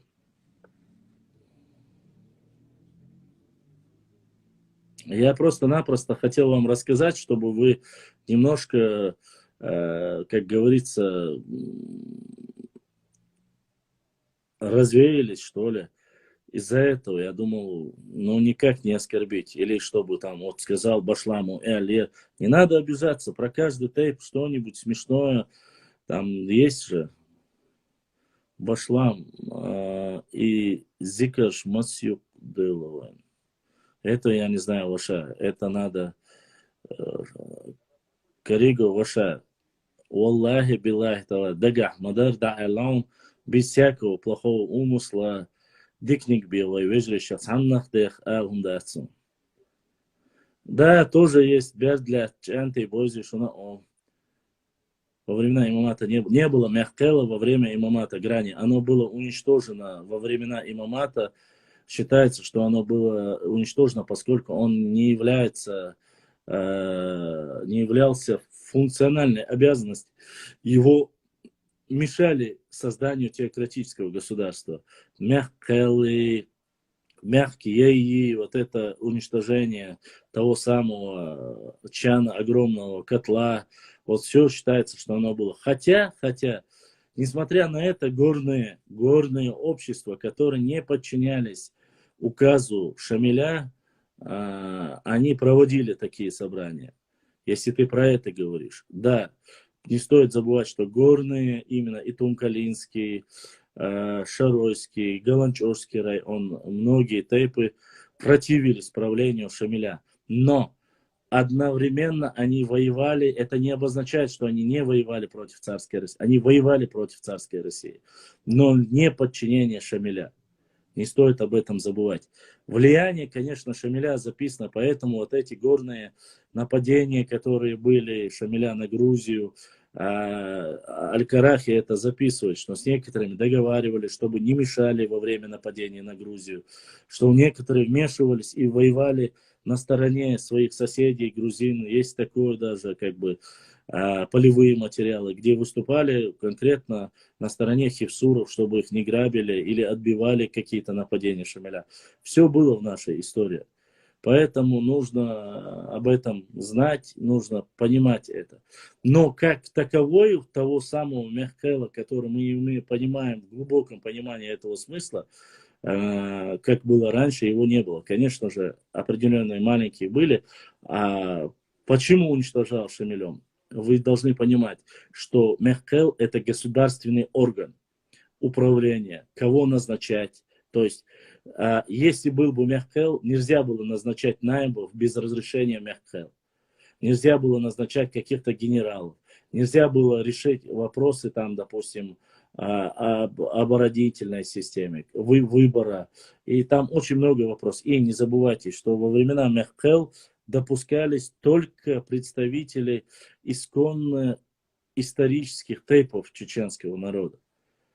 То есть имам Шамиль во времена Шамиля переселялись огромное определенное количество я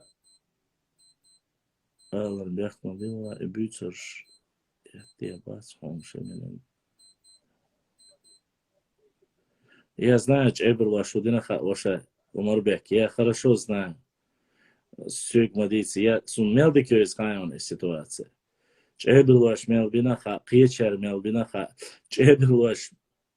Уже диях бөлшхайна, имам Шамили цане, цан дехат уан бинаш хасун. Поэтому не перебивайте меня, вот, сбивайте его мысли, и я не могу вам рассказать. Я уже сбился, на чем я остановился, даже не знаю. Вот эти системы, поэтому же многие историки российские говорят, военная демократия, она заключалась в Мехкеле. Понимаете? Вот о чем речь.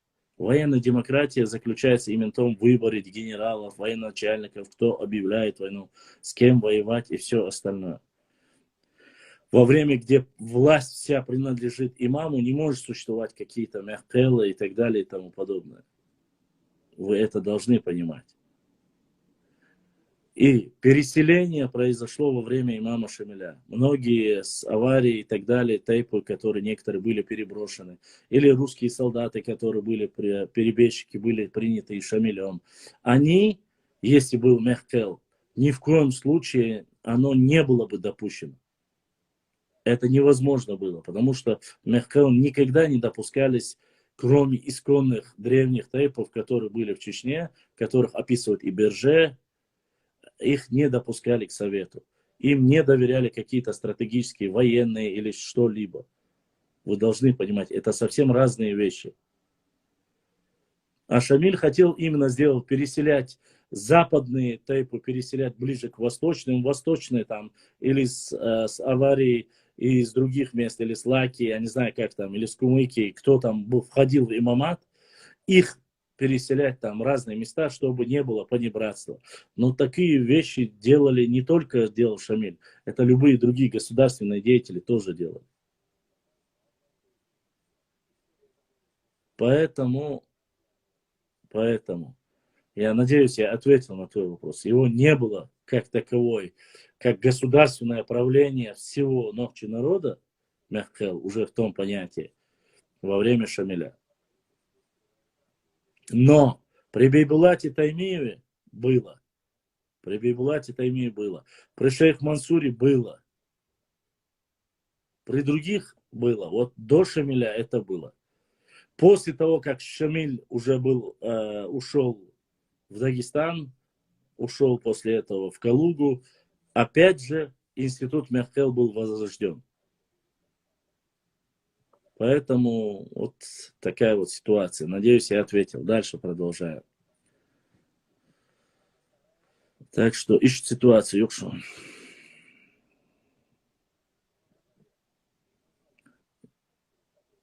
Да, если бы сохранился бы многое, конечно же, было бы иначе.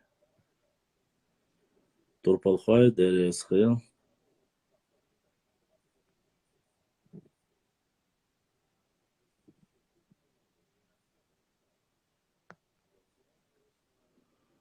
Абу-Бакар Сайдаев через PayPal отправил донат. Абу-Бакар, Аллах дал саадуэл. Будистинг, Аллах дал беркат дуэль. Дал гаятам буалуа. Так, что тут у нас еще по вопросам? Так, брат, а в Ингушетии много живут чеченцев? Не знаю, что они им являются. Соусбик, Ваша, я не могу сказать, но в процентном соотношении процентов некоторых, по утверждениям некоторых статистов говорится 5-10%. Я не могу сказать точно. Я по книге Мальсагова, переписи 2001 года, там он называет фамилии конкретно, упоминают. Но, допустим, тот же Дюрк, Псидах, там 99% это чисто ногчи только. Остальные разбросанные, я не могу сказать, кто, как, что там считает, как они себя называют, Сунцаха Оша. Ситуация по Ингушетии я вообще не вмешивался и не влазил туда. По этой тематике хорошо знал Азамат. Я же только вот по границе, по этой теме, когда начали заниматься, вот в этих вопросах я знаю очень хорошо все. А остальное я туда не влазю. Башлам очень развернутом виде ответил Дайрей Скул, но возникли другие вопросы. Если вопросы касаются истории, если я знаю ответы, я постараюсь ответить, конечно же.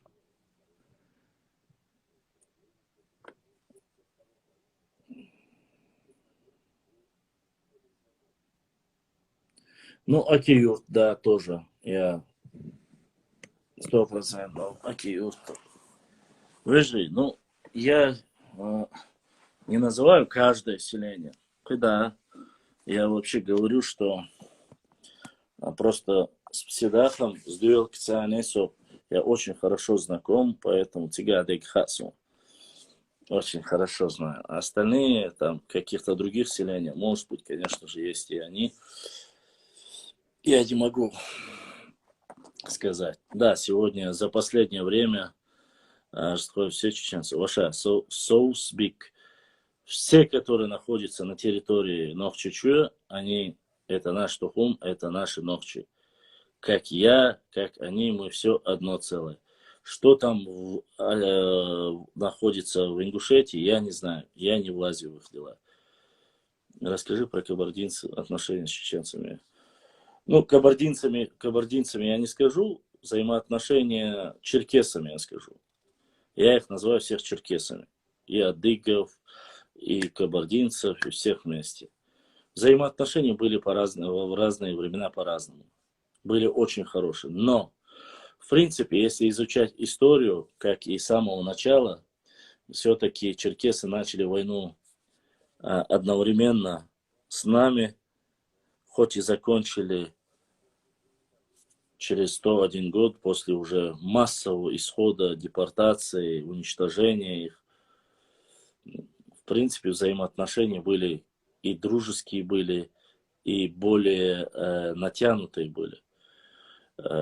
Но братство было очень сильное. в истории указывается много моментов, когда подневольные именно, вот если ты говоришь как кабардинцы, с кабардинских земель очень много людей, черкесей, приходили сюда и на наших землях получали, как говорится, получали убежище. Это не нравилось многим кабардинским князьям. Определенное время было заключено соглашение между кабардинцами и чеченскими старейшинами, что более кабардинцы не будут нападать и угонять скот, имеется в виду идти военными действиями против чеченцев. Там еще ряд, там есть конкретно пункты перечислены. А чеченцы не будут принимать у себя беглых кабардинских подневольных, ну, кабардинских, алейкум салам, тех людей, которые были, жили непосредственно в Чечне.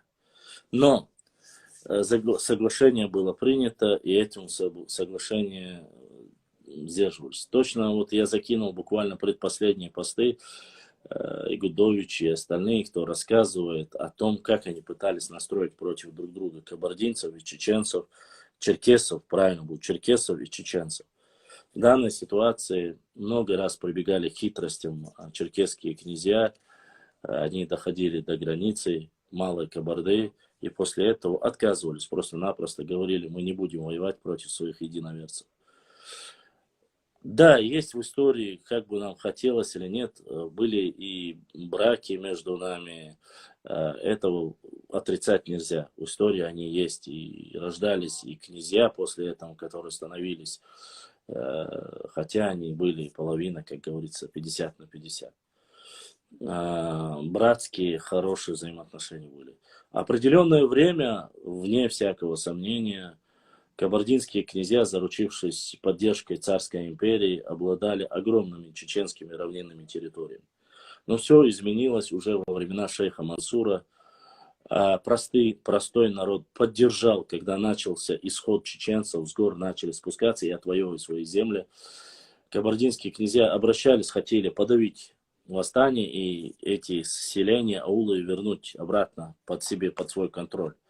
Но простой народ черкесский не поддержал своих князей кабардинских, черкесских, и вместе с чеченцами, с нахчийцами они изгнали кабардинских князей. Да, вне всякого сомнения в историческом процессе говорится, несмотря на то, что они просили помощи и у царской России и все остальное, что мирными путями, именно мирными, из чеченских земель ушли в первую очередь черкесы. В отличие от тех же шамхалов, кумыкских, или же аварских нуцалов, которые точно так же непосредственно пользуясь поддержкой царской России, получили плоскостные территории на чеченских землях. Но благо, по воле Всевышнего Аллаха, когда чеченский народ уже начал спускаться с гор своей, так сказать, природной защиты, они потихонечку начали освобождать свои земли, и кабардинцы потихонечку освобождали земли, отдавали чеченцам их плоскостные территории. Ну, до определенного, как говорится. Поэтому, поскольку самое мирное взаимоотношение, вот возьмем тоже название, в Сидах, где есть древние черкесские захоронения, где есть древние чеченские захоронения, больше всего со времен шейха Мансура, первого имама Кавказа, друг другу взаимно в военном понимании, как раз таки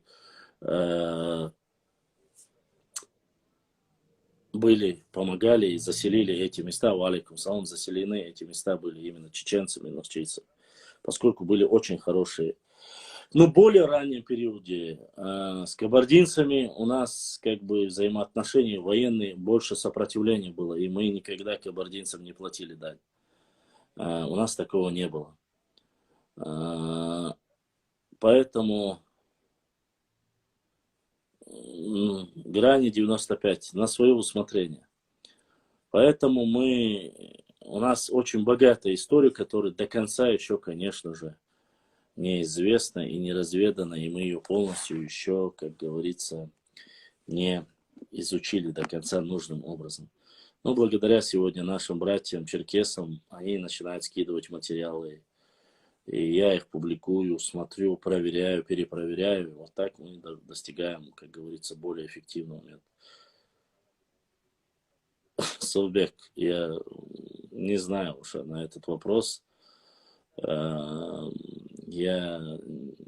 сомневаюсь, что будет такая республика снова, когда-либо больше. Чеберлай – это часть Нохчи народа, как и все остальные 9 тухумов. Никогда никто не собирается и не собрался делить. Башлам, мы потомки. Да, Умар ви Моусар. Иншаллах, мы являемся потомками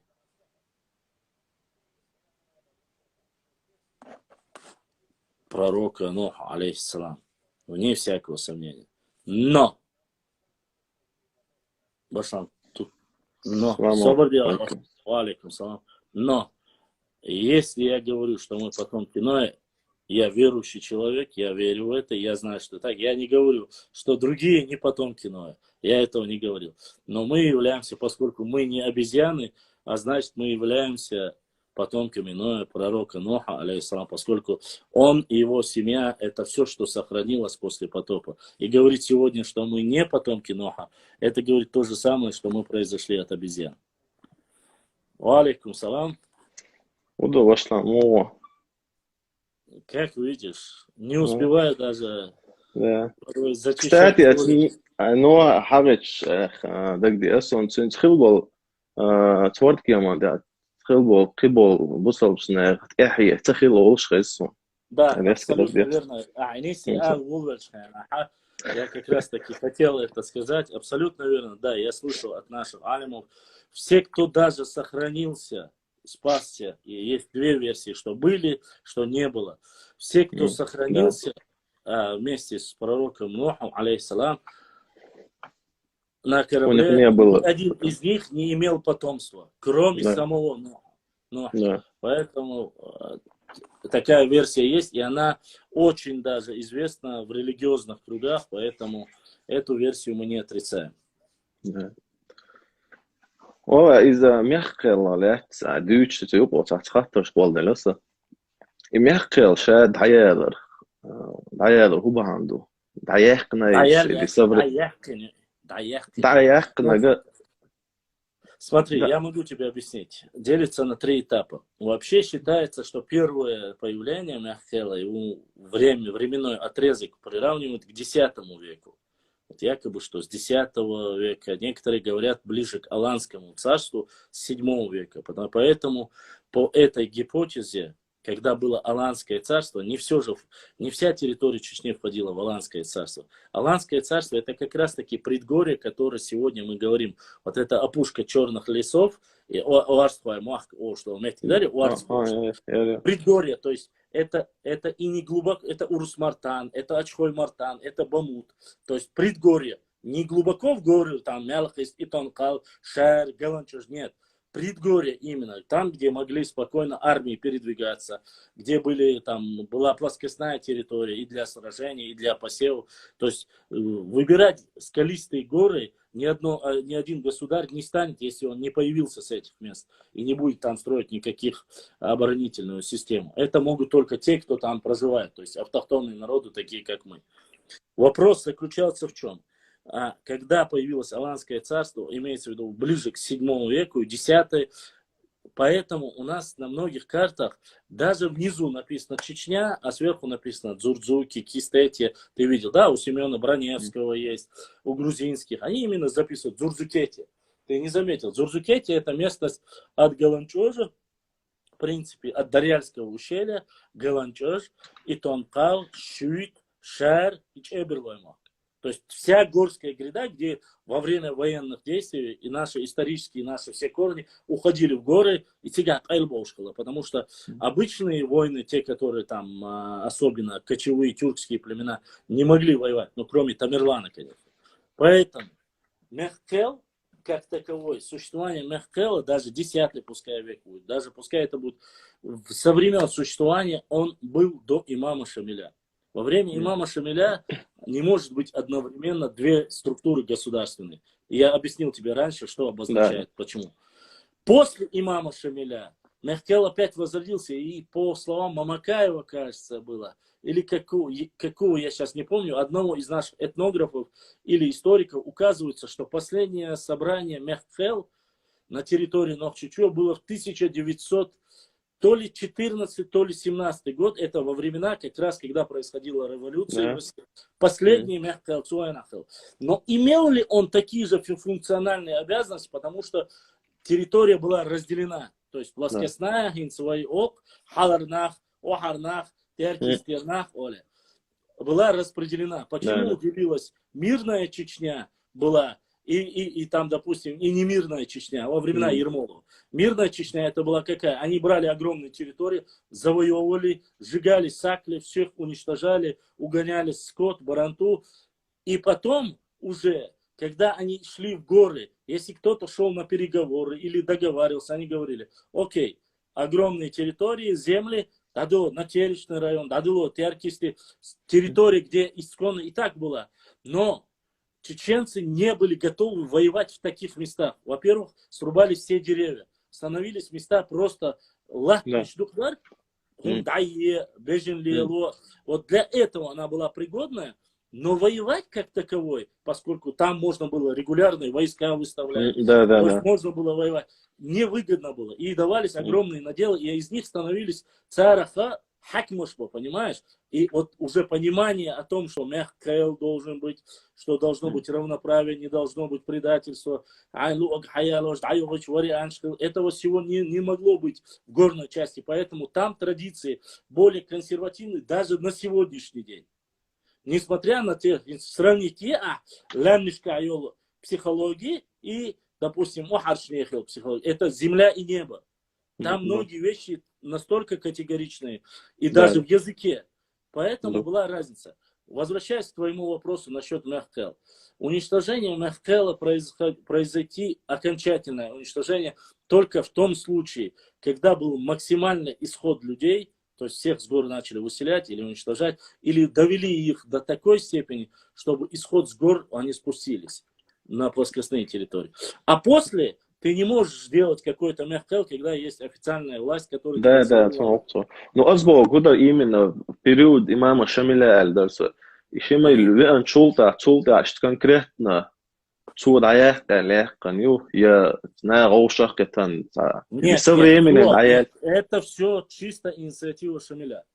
Да? Ну, цудаях, ну, цудаях, что она роушах, это как бы вроде... Я объясню тебе, цудаях-то он обошел. Ты говоришь, добровольно ли пошли на это чеченцы или не добровольно, Баха? Да. Я понимаю, объясню тебе. Во-первых, с Шамилем было все намного сложнее. Почему? Не просто так, я же объяснил тебе, чтобы ты понял. Во время, когда заключался договор между Шамилем или Наибами, когда они присягали, не просто так было. Во-первых, у многих брали аманаты. То есть беш, чичубеш. Да. Да, если вдруг цахули. Второе, клятва на Коране, что являлось равносильно самоубийству. То есть ты поклялся, ты должен до конца идти. А если ты отходишь, то ты все уже клятва сутки, понимаешь? Поэтому ситуация была такая. Почему Бойсхар, Байсангур Биновский, не оставлял Шамиля до конца? Никогда не оставлял. Даже когда многие западные найбы, я рассказывал, Солгир, Кибеш, когда отказывались от Шамиля, он же потихоньку, это не сразу произошло. Эта часть Малой Чечни отошли от него. Потом ушла Центральная Чечня. Потом они после Малой Чечни, когда закончилось, переходят на Большую Чечню. Большая Чечня это предгорная, это горная часть, это Курчалой, это Нахшмахоевские земли. Уже дальше Лакхалеш, Нажаюрт, Ведан, Шейль, вот эти места. Да, вот когда ты уже доходили до туда потихоньку, там же говорится, он собрал там Урус-Мартани. После Урус-Мартана он собирает Шали. После Шали он призывает, когда он говорил, чеченцы, вы знамя ислама, вы возродили Божь. И это есть, это официально, это не скрывает никто. Это есть, если я не ошибаюсь, у его писаря как Аль-Карахи есть это. Карахи. Это есть официально. То есть ничего не выдумал. Из Йоршин я несколько раз скидывал, у меня есть. Он их хвалит, он их призывает. Но они каждый раз разочаровывались в нем, потому что с каждым решением собрались, когда на диване собирались, диван, когда они вместе с Наибом собирались, появлялись вот такие, и сами, кстати, и сами многие сегодня дагестанские исследователи, с которыми я связываюсь, они говорят, вот это взаимоотношение, когда Шамиля подначивали, говорили, следующим имамом должен быть твой сын, он готов взять после, а Нохчи такие вещи не устраивали. Да. И даже, Главная причина, Нохчи рейсахала, иду. то, что по наследству передается власть. Но здесь не указывается, что это главная причина, но одна из причин она есть. И плюс ко всему этому получалось, у тебя территория делилась сразу. Во время того, когда шла на западной и юго-западной части военные действия царской России, они их направляли определенное количество людей, чтобы утихомирить там, отобрать какое-то имущество, собрать закят, там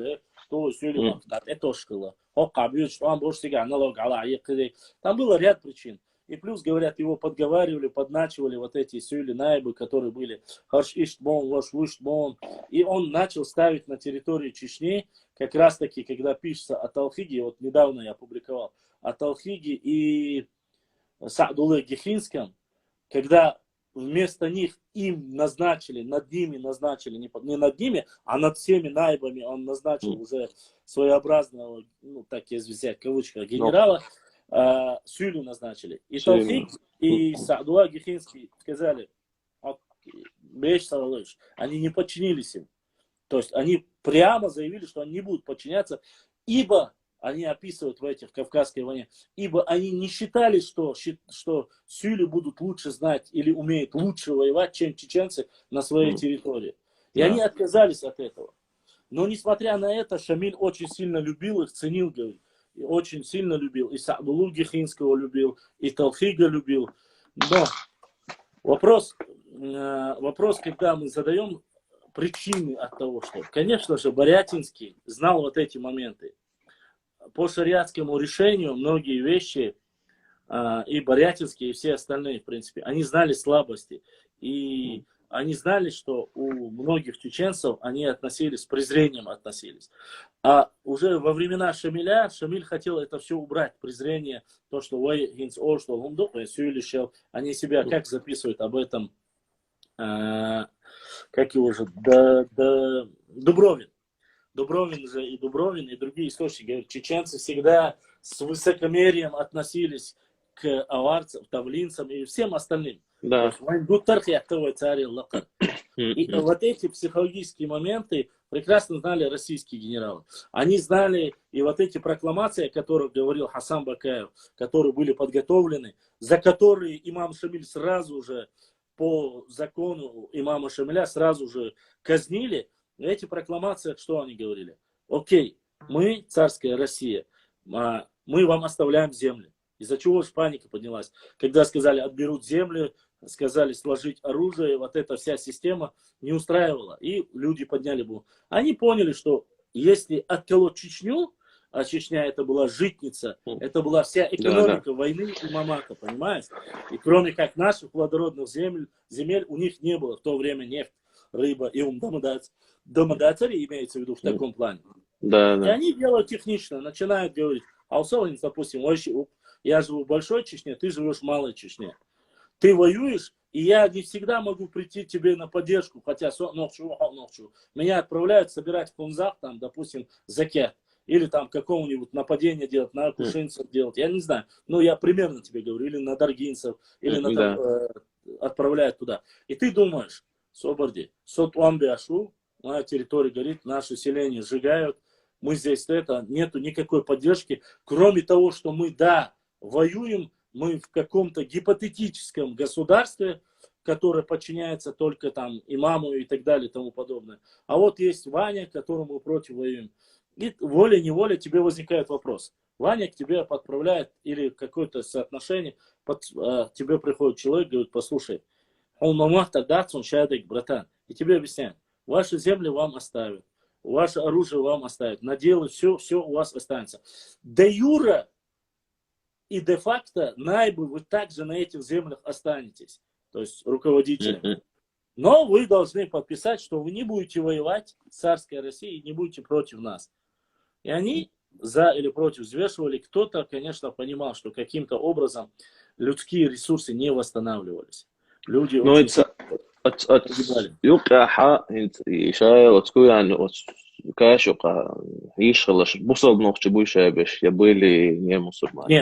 Нет, не мусульман не было. Нохчи не мусульман не было в то время уже. Последний, кто принял, это были горные. Горные, да, последний, кто принял. Я не буду называть, но это были уже непосредственно на границе с Грузией наши горные тайпы. Но они уже во время Шамиля у нас все приняли, все были мусульмане. Просто там вопрос был в чем? С чеберлоевцами у него стычка же была не из-за того, что чеберлоевцы не принимали ислам. Нет. Чеберлоевцы как раз таки одни из раньше, как и ауховцы, приняли раньше ислам, чем остальные даже территории. Там проблема была в другом. Проблема заключалась в том, что во времена Шамиля, когда Шамиль предлагал свою государственность, теократическое государство, там весь вопрос заключался в чем? Нужно было принять шариат. Шариат, вот в этом вопросе уже совпадали нестыковки. Во-первых, по шариату там нету мягкого перехода ислама и отрицания от наших традиций и адабов. В шариате, вот шариат, другого ничего не должно быть. Это крайне радикальное решение. А крайне радикальное мы очень сложно, особенно горные общества, очень сложно. Понимаешь, о чем я говорю? Параллели сегодняшним делать я не буду. И само собой, нохчи, которые приняли ислам и потихоньку уже отходили от всех нестыковок ислама, от наших бывших традиций, поскольку мы являемся очень древним народом, отказаться от понятия своего, от своей древности очень сложно, понимаешь? И в этот момент, конечно же, возникает дилемма. Тебе приходят и говорят, вы отказываетесь, и ты говоришь, свободнеться, Иша отказаться, и с их мало, и тебе говорят, свободнее дать, или аждо, или олшо, синти хайо. Хабуаш вала, хавол ас'ан, дейдак дуайкарду вала. И вот на этом промежутке времени происходили стычки, если грубо говоря, так понебратски. Ну, можно сказать, что Шамиль, он думал пошире. Он думал не локально, а вообще он рассуждал масштабнее.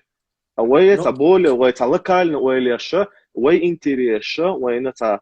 Важнее хета, иш чола руеш. А он думал, например, амобо, окатом бюшвош, хульдия закат, хаит, вочи. Я понимаю, что ты говоришь. Недопонимание хилитиш от Шамилю лелашил. Проблема была в том, что самого Шамиля, возможно, у Шамиля были и более стратегически важные какие-то общие планы. Я не могу, это что у него было в душе. Ну, исходя из всего, что вы делаете вывод, что он рассуждал более масштабнее, нежели локально. Во-первых, не стоит забывать, что не весь Дагестан входил в состав имамата. Нет, да, вообще малая часть. Второе, что не стоит забывать. Те люди, которые вначале были с Шамилем, то есть он пришел, их было 7 человек, его сделали имамом, вылечили, все это. Вначале-то оно было более такое, когда все были нохчи вокруг него. Его суперохраны тоже были нохчи. Но потом начали потихоньку, он начал объяснять, что нужно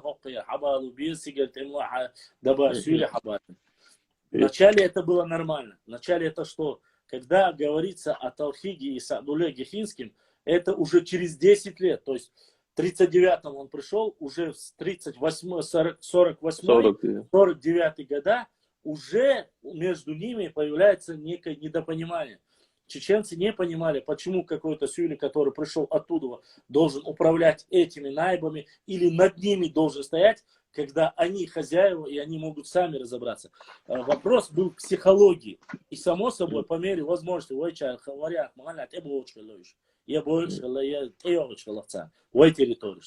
и это недопонимание нужно было урегулировать. А урегулирование, как говорят непосредственно царские офицеры, то есть те, кто записывает со стороны Российской империи, они говорят, что его подначивали. Говорят, ночи тешь ми ба, царь, любой момент, имам. И вот эта совокупность, и плюс ко всему этому, на местах, которые были некоторые наибы, не там наши или нашего даже происхождения, они начали борзеть. То есть народ начал ненавидеть самих наибов, которые вели несправедливые отношения. Это возможно. شو نقطة نائب شو ونقطة تاع تقية شغلك شو إيش بتابو كندو بوخسن как бы, да? Нет, да, и это тоже было. И мало того, вопрос решать, там же как, не просто наиб, там наиб, имам, все остальные, и они, это же это глава района, да, совместно со своими РОВД, УВД, он должен взаимодействовать. А когда у тебя здесь ночи, это уже конфликт интересов. А если да, ночи, это неправильное ночи, решение, как бы. А когда ночи и ночи, у тебя возникает вопрос, ночи, а он где что он подчиняется, и тебе имел имам Аллах сюлевать, вот такое понятие мое, это тысячи лет. Вот и понятие, что и понятие шхилова Шамиля Шьедага, он стремился к более процесс да, он более ген خليفة صن إيش طويل يشغلته سكريسي وحقول شرطة يقام على حول ديها نشيح بوخش نخشي مستامي да إيش ديح سيح كسرة чтобы как мне видится, чтобы объединить народы, чтобы они не жили как... Ну, он хотел, давай да, я объясню, чтобы было понятно. Он хотел создать некий СССР, в котором живут много разных национальностей, назывался он СССР, примерно. Да, нет, СССР, из Нисакьетала, он Сокьетаря, по моему скромному пониманию, это не СССР, а как бы халифат. Например, я объясню. Я имел в виду разные национальности. Он хотел создать интернациональное государство, где нету чеченца и дагестанца, а есть мусульмане. Да, но наши это не понимали, как бы, да? У нас недопонимание было в чем? В том, что создание такого государства, гипотетического, там говоря, утопического, не утопического, это другое дело. Создание такого государства подразумевает под собой определенное количество людей, которые образованы и знают, как это нужно воплотить. Единственный, кто это все умел регулировать и делать, это был тот же самый Юсуп Хуерсин, фамилия, которого в конце концов он привез с Турции, с Египта, где был генералом. Многие не были ни стратегами, ни тактиками. Многие не были, понимаешь? В этом вся проблема. И само собой, слухами полно было.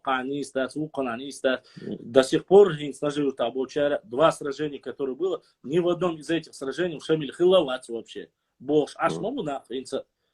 Вообще не участвовал.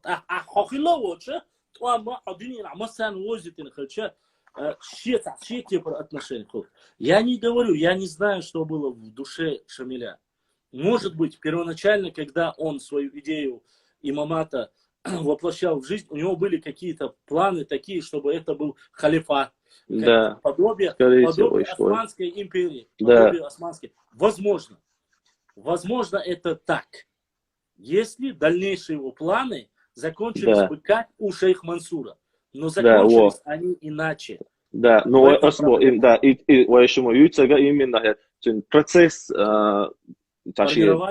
формирование хукма дали именно промежуток а конец это уже другое дело, да? Да, нет. Первая половина, поэтому же все победы, все объединяющее, само такое сказать создание вот этой и армии, и Муртазека, все это же было в первой половине. А вторая половина этой 20-летней войны уже начинает меняться. Почему? Да. Потому что самые близкие, приближенные, один отказывается, другой отказывается, третий отказывается. Не без причины, само собой. Не было такого, там, Шамиль что-то сказал, давай, не заплатил, там, Ваня или Вася Пупкин, я отошел. Не было такого. Не было. Там конкретно были причины и огромные причины. Причины, и снова же я говорю, не во время сдачи или пленения, хорошо, каждый пускай называет, во время пленения или сдачи Шамиля, никогда Шамиль не там, ни во времена, даже когда там он в Россию уехал, в другое, упоминание самого процесса объединения Чечни или о чеченском народе, фактически его нету. Шамиль был благодарен этому народу, который поднял, и, возможно, поднял его на самый пик его, Да, так сказать, известности. Да. Может быть, за счет этого, может быть, я не знаю, Аллаху алям, но в любом случае, плохого, даже когда, кажется, говорят во время, когда он сдавался, многие там Аль-Карахи, они описывают некоторые моменты, не знаю, насколько они достоверно, он смотрел многим в лицо, его же пленили Цанюк, и он говорил, что я вас не прощу, там, и так далее, много в разные стороны, духом дейснабацию, но упоминания ни Нохчи, ни чеченцев там нету, вообще нету. Но он как,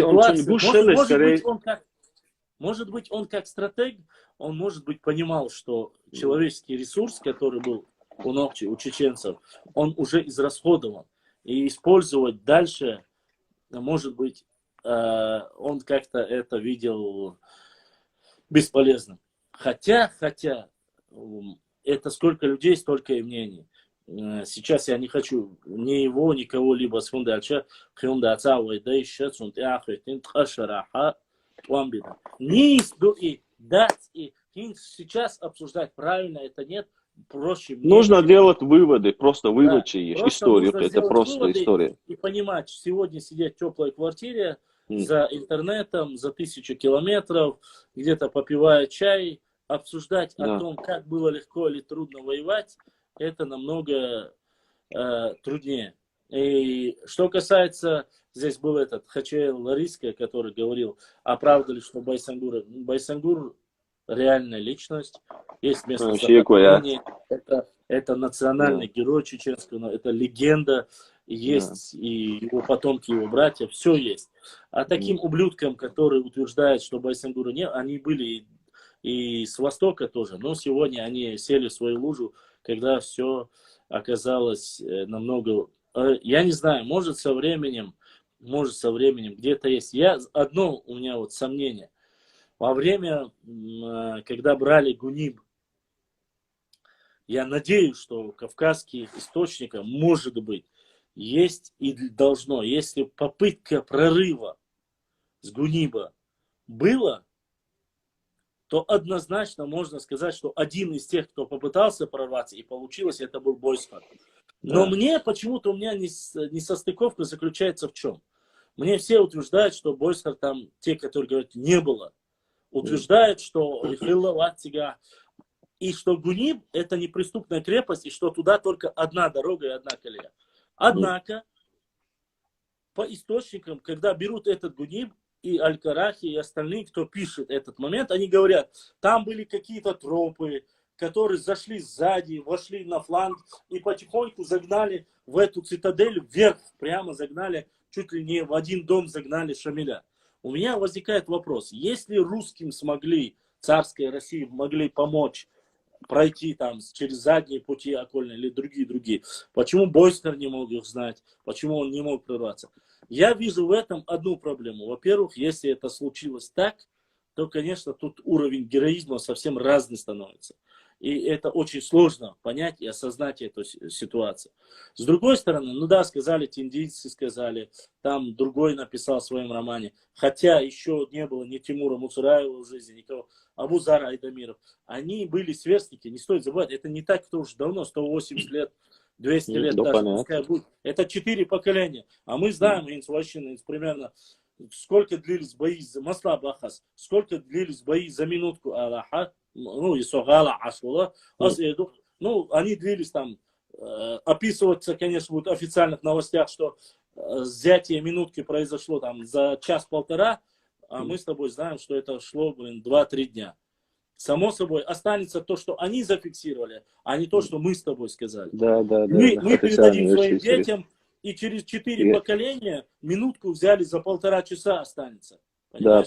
Что да, там было, официальная версия истории. да, было 1 миллион боевиков и всего лишь... Да, еще- ну это примерно, еще примерно, гуни, что мектик хлопцы, что возвышенность, но еще именно Я- имам Шамиль ахли, между кусок яхта, Ага. Чучуа Хабойс Харцахала, это не говорит о том, что его не было в Гунибе. И Да. сужать, и цвети халуат кольцо, просто может быть, Согласен. он не попал в это кольцо, это истрели шел, что Да, он. согласен. Ну, видишь ли, проблема в том, что на все, что они ссылаются, это что там, нету. Самое интересное, они говорят, Аль-Карахи это не записал. Но Аль-Карахи самого не было во время Гуниба. Там Гаджи Али описывает, Гаджи Али описывает там моменты, они говорят, что он тоже стал предателем и писал то, что угодно царской России. Ну, из того, что там кто остался в живых, рассказывал, и никто не передал, что там был Байсангур, ну, вполне возможно, если когда он уже перебирались в Гуниб, возможно, многие и не знали Байсангура. Я имею в виду, Да, те, да. кто Официально, это оставался. должность.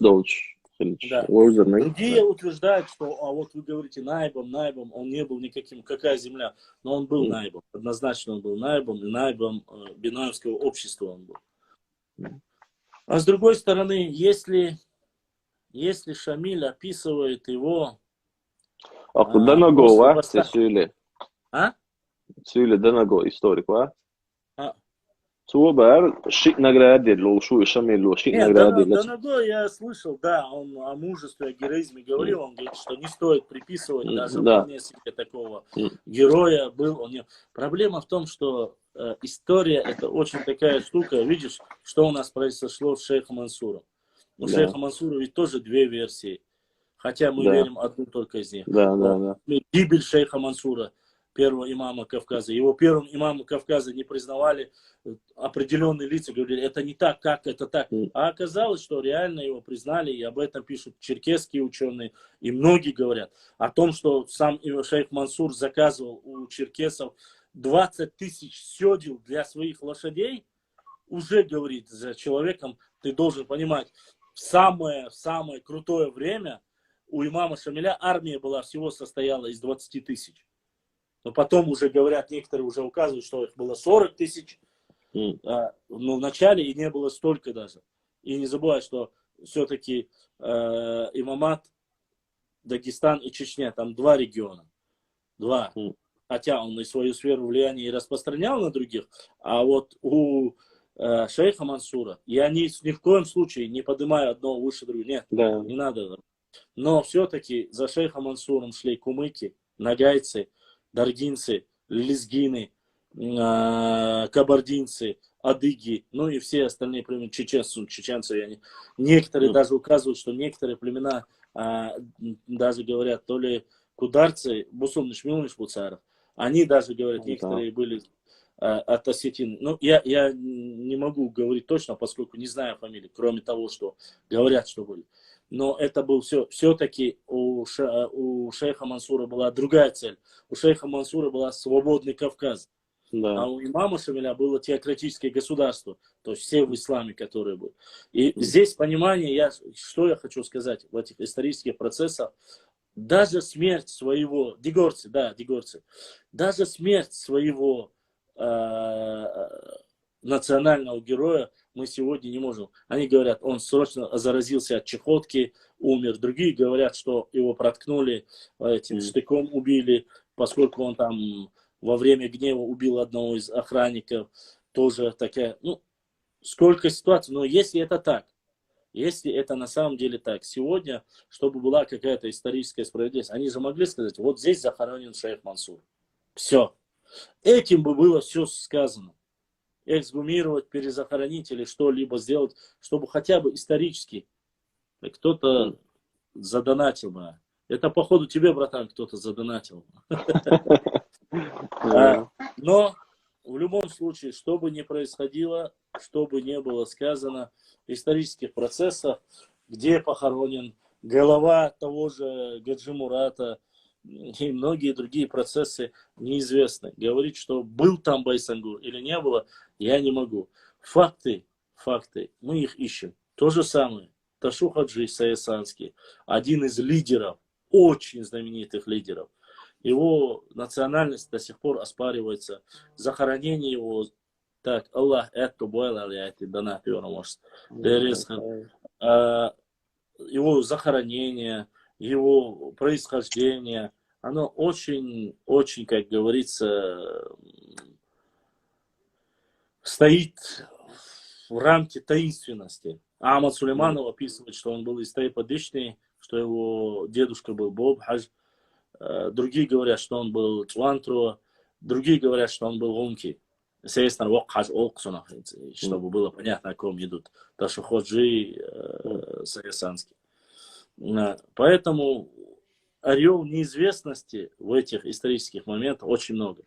Берже, допустим, один из самых лучших исследователей на Кавказе, и самых, которых много, который ненавидел чеченцев, в принципе. Он описывает, как эту ситуацию, видишь, он описывает эту ситуацию именно таким образом, он говорит, этот котел, что этот котел существовал, он описывает эту легенду, понимаешь? Если он описывает эту легенду, если он указывает это, он верит в это, фиксирует это, один является лучшим, он записывает и говорит, что оно есть. А то же самое по Ташу Хаджи, и дышни убов, доказывает, что есть наши, и связи был гунки шхамабахи. Ага, шунок чишбах и гунки хилла. То есть они, как один гунки, за Ташу Хаджи, ой, стуам боцар, кисло иш, за Ачар Хаджи, иш кисло, а ой, чара просто, а есть, алло. Ачар Хаджи снова же, кисло шхайна, связи был шхайна, и майр тупарвар, и дышни варбах там. У Карбах и Гендер Гновар и Киечаназ, майр тупар хилам тарвой, но они переезжали. У Юг Ахак и Самбу, а сам связи вала гунки чего баха. Майр тупар был дышни мабахтиш. Иш ачиченица дин, гунки мабуш ба. Дэр вала да бас. Сарам собачья гунки, с каких это пор дышни гунки бабас. Сар никогда в жизни эллам дать и сандалом. То есть они даже позволяют им быть... Представьте, насколько они заблуждения, которые даже ногчи больше, ногчи больше. Цара гулки рез будешь, но и очень хаджи шейхлит. А вай чара, а я чай нолит, алло. Хашиду асмальна, коусал. Ищ ситуацию. Да, гулки хилатся бахтар. Именно очень хаджи. У Босбеша, а человек дышный будешь Босбеша, ага, Босбеша. Но это, конечно, я... Ну, возвращаясь к периоду правления, то байат лучшая на имам Шамиля наиб, шнохчи наиб, сям дячая уешхам зэр.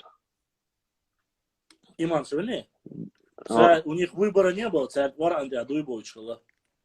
Не, ну это будет мацахилица, примерно. Нет, или за, или против. То есть, если ты за, ходишь в состав, а дуй бабиш, обязательно. Не, хасун, дуахар, тигар, ахул гор, тигар, хави этша, нохчти алятсан, нохчти гуан бхарифтан мабуй. Ты в этот момент, нет, в то время же это после установления. Вначале это все было добровольно, само собой. Да. Тигар, бог буду, оша, бях мобила, хави ане, цубах, даже цумахкар, кик хайошкала, кик даже е элацо. Цумахкар. Гуайхл си айошо. Иш язин ой бакиш на диза. Хайзерсоне. Той кик е эла. Иш тун эджуайчан хайн махайон, само собой, элатар, кардар, кидег шамелдол и хума. Оно было как тебе сказать, одно дело, что Шамиль, как управленец, стратег, мог говорить, хар делаешь, вож делаешь и делаешь. Так, Аллах это бойл, Гизиханов 788, Донахтиатин, дал духу ахвал, Аллах адал, саду аль-шудайтан, был диснег, одно дело, когда ваша хрюк шел, ласт хрюк дайлах саду, а второе дело, когда потихоньку уже кут и махват, جيم مشان подтягивать باش حريقر درج حداق حريقر ماتك حياق كده استراتيجيسكي تو غلط وإيهم درت مخكا حات ومخكا مش حلقة بوخشة إيهم تو ديرجات ديش خلير تو اسمه استراتيجيسكي تو دو غلط أيوه قال شاش تعوما ريسه شوي شارع دوا عادي كذا أوشش سندو حلقة هما ليه لوش خليتو امت دلعتا وش يعني اه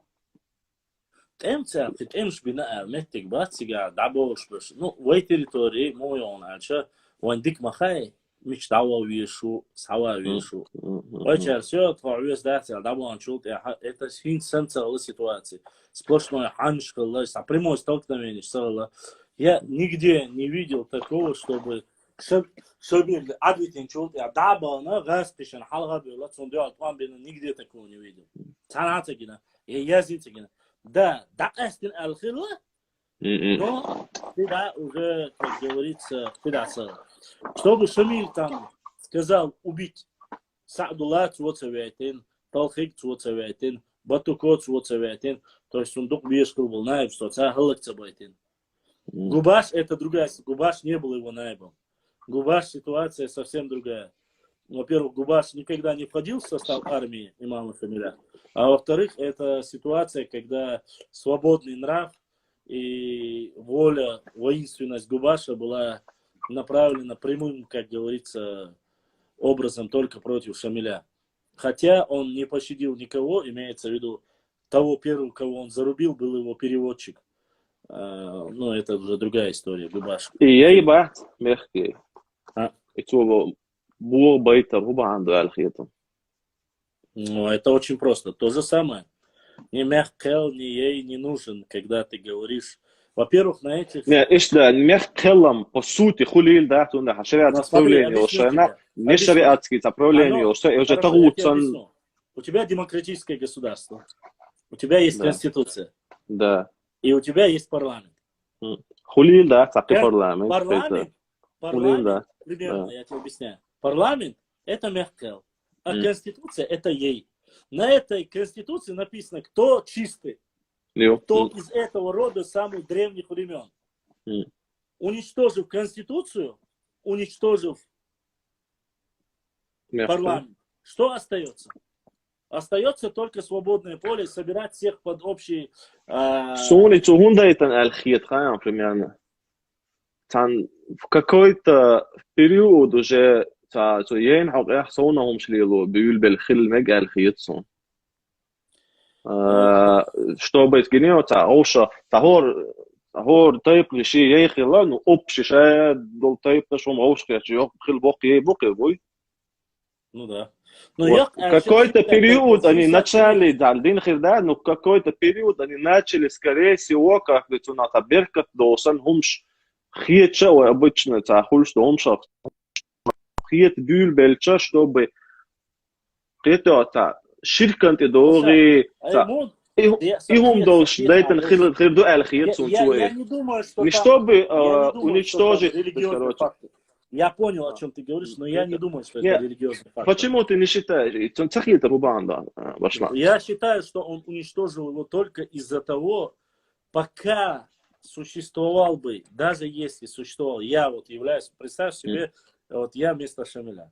Я знаю, что есть люди, которые собираются в определенном месте, которые ни во что не ставят мои законы, мои имеется в виду теократического государства. Мои наибы там не властны, само собой, там управляют старейшины. А это значит не подчиняется ни Шамилю, ни его наибам. Цахума нигес Шамилу Руслан. Примерно هذا имам Шамиль кёрчуатин хилла шариатский подчеркивающий хилла. Я не могу, что было у него в голове. Ну, давай теоретически дашь. Теоретически. И халиф أمير المؤمنين أو شلطنا صون خارع. وإدرجة دولش и подчеркиваешь как бы халифат Тилсон хума дольша. Он не мог позволить, чтобы были такие вещи под его властью.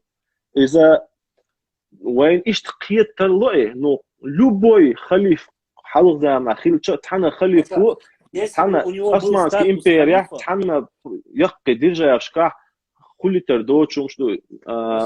Ты сейчас немножко путаешь. Не было у него такого статуса халифа. Не было. Если бы у него не, был халиф, статус халиф, халифа, прямой он халиф бы- статус, там, хулил мадать, он да Османский империя, халиф, хулил мадать, ну, Кавказах, как бы, халиф халаки, мини-халифат, я говорю, примерно, как бы Объясняю. громко это не звучало, да? Я понял, о чем ты говоришь. Я понял. Я еще Он раз дальше. тебе объясняю. Во-первых, я понимаю, в какую сторону ты склоняешь. Ты склоняешь сейчас в сторону, это фактически то же самое, то, что ты говоришь, шариатское правление и правление, основанное на традициях, мягкеле и так Да, далее, да. демократическое. Шамили Но понятияшка, иштхил, цуман ойле шалитиши. вопрос. Если такие понятия и были, и если он такой стратег был на 10 шагов вперед, у меня возникает вопрос. Почему ты на своей территории 5 лет со времен Гамзат Бека и Гази Мухаммада, ты на своей территории в Дагестане не смог сделать и половина даже из того, что ты говоришь. То есть это нужно было делать со времен. Но ногчиш, примерно, ногчиш сан объединенный матахали, тигатин. Тюн мох, примерно, ахул голос, диахатин, уже тюн, лахта, А это уже, подожди. Это получается, как у тебя получается? То есть эксперименты над чеченским народом, он возможен. А эксперименты над своим, он невозможен. Но есть разница. Во-первых, Дагестан ислам принял раньше, чем Чечня. Не забывай об этом. Да, не стоит. Значит, тому же устранение. Ты не забывай, кем были покорены аварские, вот по последним моим материалам. Кем были покорены эти моменты? Шамиль во главе с чеченскими отрядами эти места отвоевал, и они стали частью имамата. Это совсем разные вещи. То есть у тебя есть огромное государство, территория, где ислам, понимаешь, где ислам.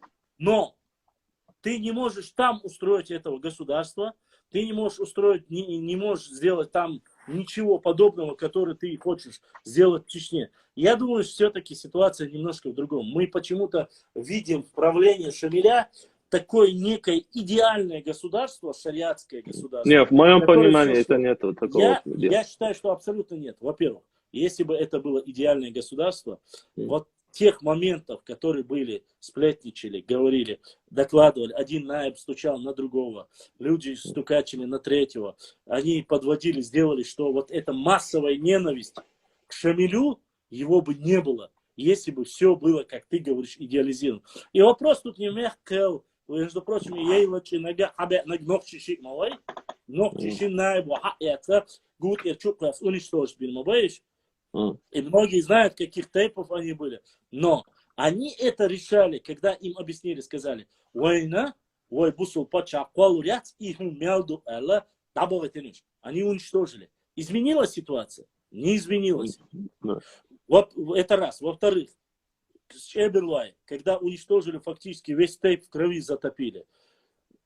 Изменилось ли отношение? Нет. У имама Шамиля было очень много наибов чеберлоевцев. Очень много. И немало...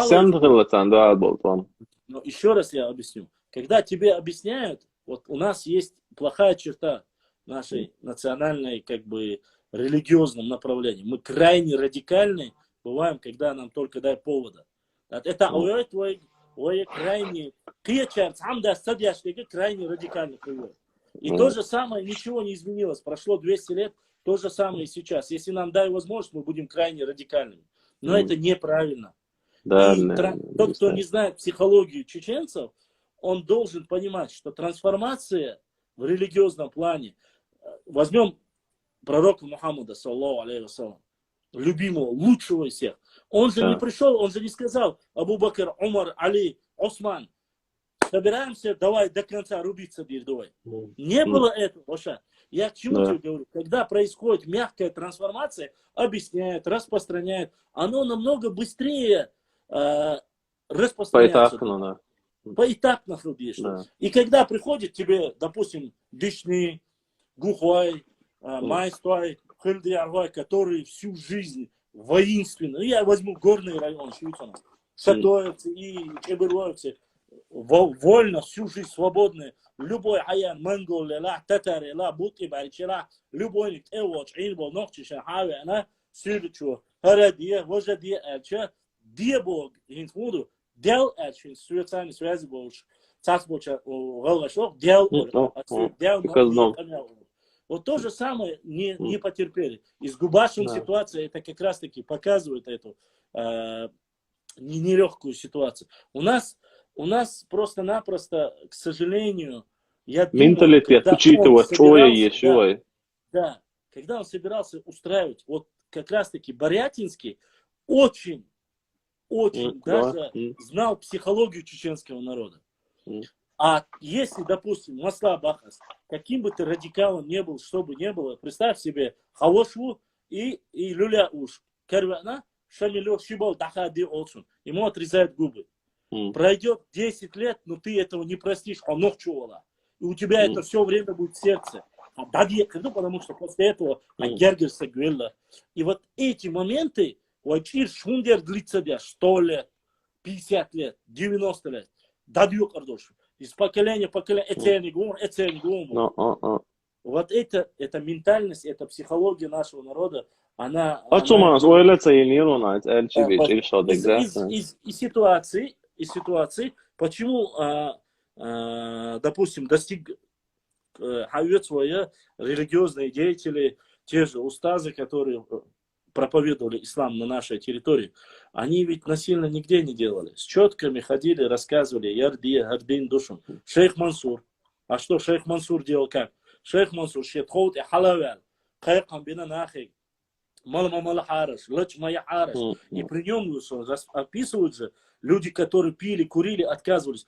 Тысячами с гор к нему съезжались. Ситуация. А он, время-то слишком маленькое. 20 лет это короткий промежуток времени. С учетом того, что, извини меня,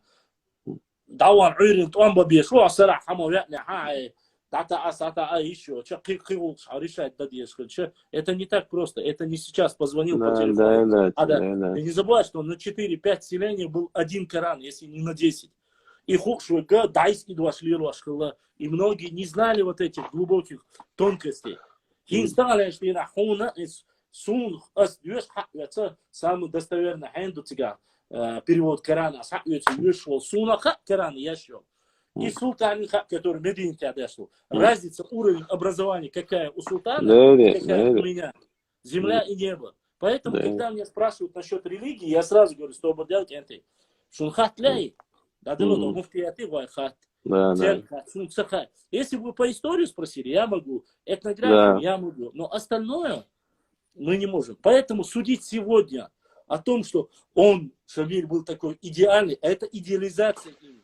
Нет, идеализируют это. Он звериный, как мог он с такой львиной, с львиной натурой и характером, как мог какой-то старик, одноногий, одноглазый, однорукий, сказать ему, да кто он по сравнению? Они не понимают, что ты хоть можешь быть человек обрубок, без ног и без рук, но он может быть духом силен, понимаешь? Я помню одно из Лебедев, кажется, или...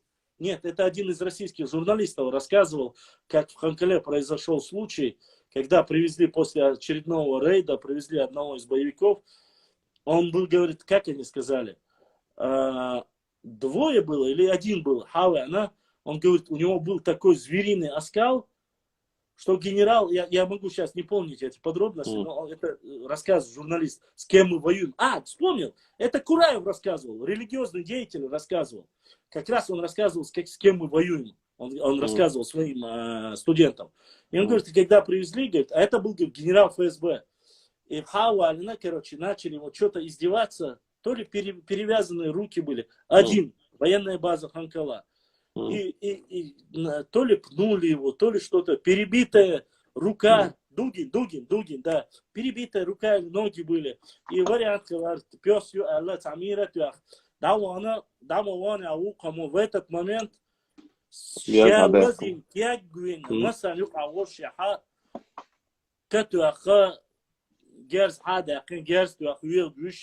и ситуация. Вот с чем мы воюем. Если эти моменты в исторической науке не зафиксированы, многие на будущие годы никогда не поймут, кто же был воином, а кто был просто массой. Понимаешь? Проблема не в том, что ненависть к народу, или духом ты храбрый, или слабый. Нет. Как раз таки проблема в ментальности людей, с кем ты. Вот когда рассказывал Лебедь, я же закинул Лебедеву, когда рассказывал, он говорит, да, были среди них там террористы были, другие были, но и были те, которые реально воевали за свободу и за смерть. Первую войну, по крайней мере. Вот эти моменты, они очень сложные. И тот, кто не понимает, он никогда не поймет, как он мог против льва посмотреть. А Саадулла Гехинский почему отказался от Шамиля? Никто не говорит. Он ушел за оскорбление. Как раз таки говорят, многие описывают, что из-за этого Малсага, Уцигова, или как его там фамилия, я даже не знаю, которого попросили голову отрубить и принести, он попросил уже сейчас, мы знаем, что у нас без головы хоронить нельзя по нашим традициям. А Шамиль сказал принести его голову. Йохо Саадулла с виной, вина, ну, кварт себя, значит, погоншим ждаяна, рош осмазрания, уйца и отслурю, а курки, ваккисин, ще прямой приказ, а выполнить цадина. И вот на этой стыке недоверие, вот так люди переходили. Но сегодня утверждать война, снова же, я не осуждаю ни Шамиля, не осуждаю, никого не осуждаю. Если говорить с точки зрения истории, мы можем говорить только о определенных моментах, почему вот это многое. По котлу, котел будь то это, по чеберлоевцам, по Губашу Гухоевскому, про Мяхкел, это как дважды два. Это не сломленный дух ногчи народа. Ничего, там халифом он был, ну и что? А разве Тамерлан не был амиром? Он себя провозгласил как амир правоверных. Тамерлан, который не проиграл ни одного боя, который был мусульманином. А что, он нас щадит, что ли? По таким понятиям, извини меня, война против Тамерлана, она считается тоже против мусульман. А что, когда пришли первые асхабы, когда воевали против них, что против них, когда воевали, мы не знали, что ли? Мы в то время воевали против них. И мы не знаем,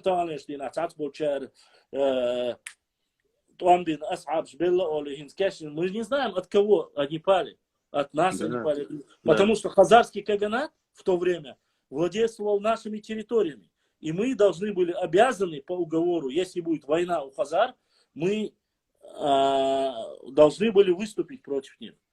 Вся проблема в том, что защищая или осуждая его, мы должны взвесить все плюсы и все минусы. Можно было бы говорить о его крайней, как ты говоришь, радикальности только в одном плане.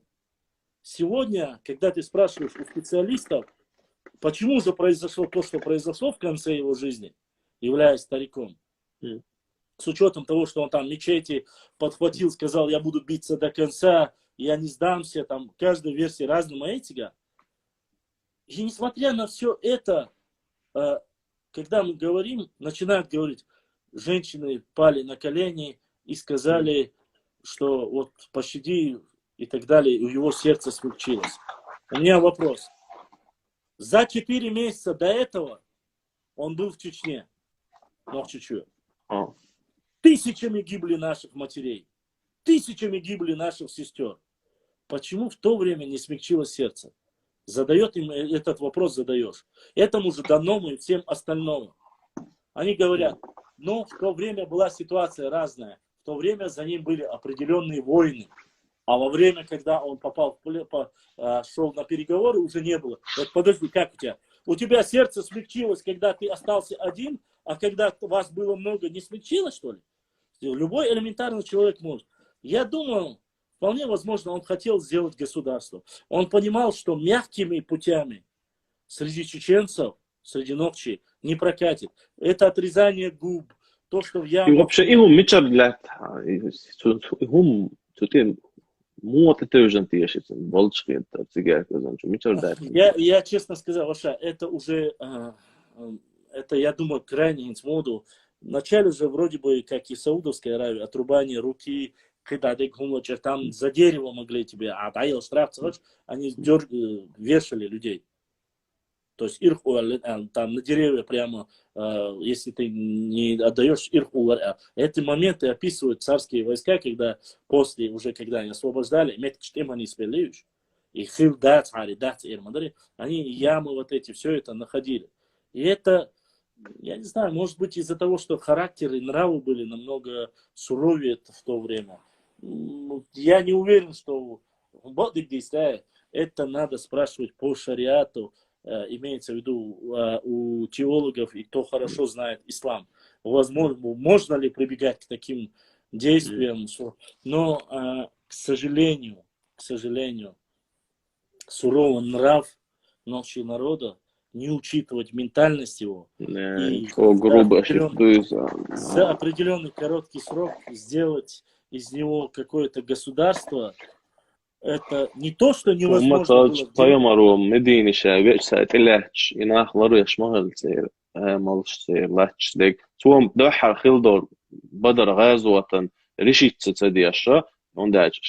أنساش دين دول شيء دين دول بيعة تتأمن بيعة ما تغليش دين دول بيعة توما سقط ديش شاي باي مر وش عتياري تلعب عن وشو كبرودي بي نوني تو نزديل لقيته أقول الشيخ كل مغين وقع لقط خوك حوش ولا حلقة غما الشيخ بات عند الشيخ تردون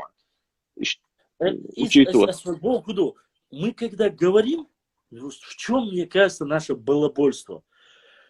Когда мы говорим лучший из людей, я не спорю, так это. Да. Лучший из людей пророк Мухаммад, саллаллаху алейхи ва саллям.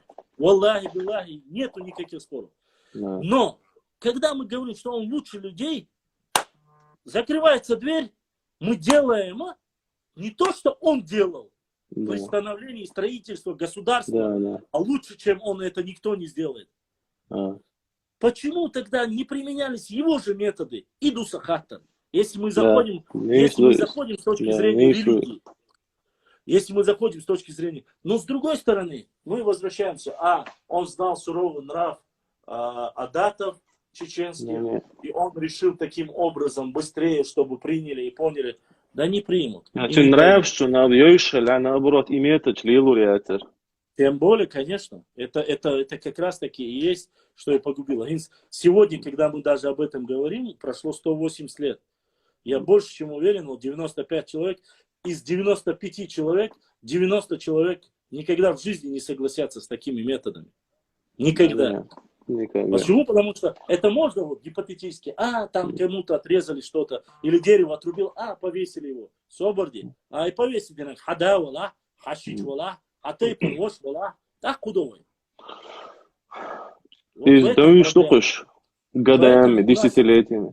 Поэтому вот эти методы, конечно же, если они и были, если оно и как-то существовало, кто-то даже задонатил по-братски, дался, вот все-таки есть еще живые люди, дался,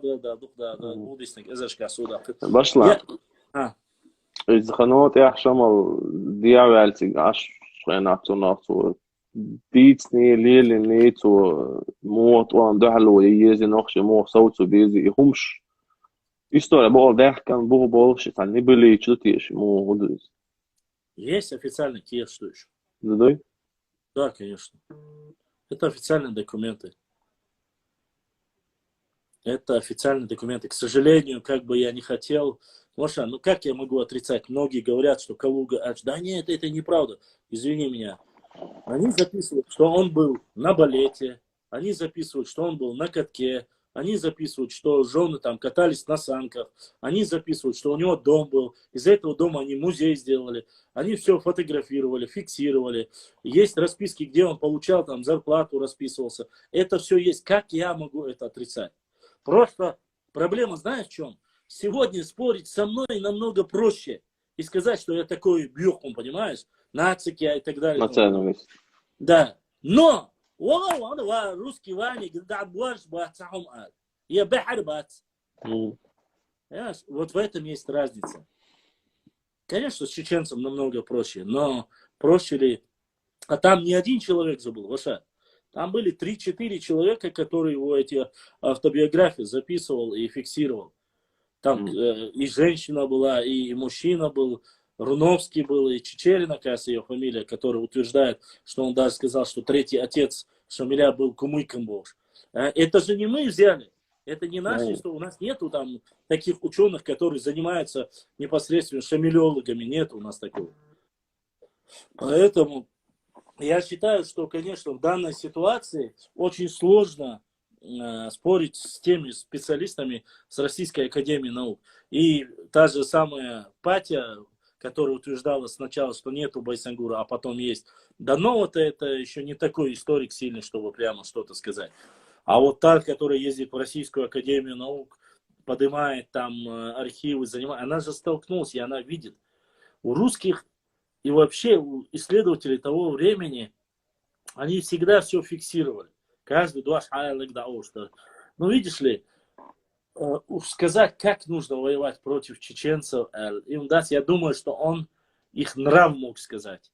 Он же описал нрав Байсангура Биноевского. Он описывает...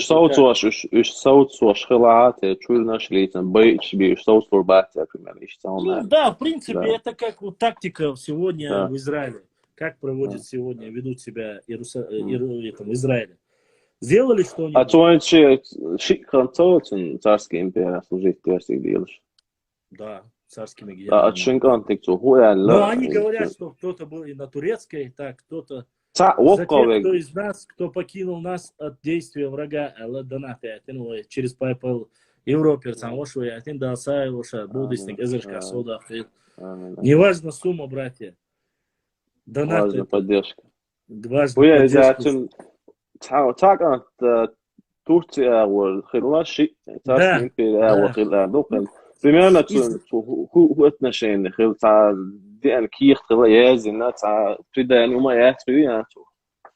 Воша, тига горам моментов разные. Я грею,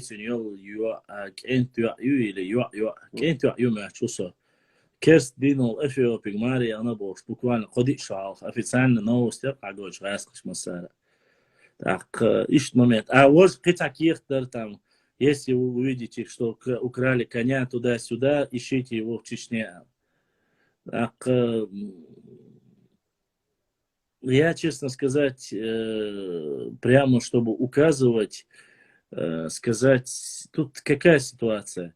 Вполне возможно, вот эти аманаты же были. Ты не забывай, что Александр Чеченский, Нохчухала, Хебеш, Петр Захаров, Нохчухала, но Жаму Бигна.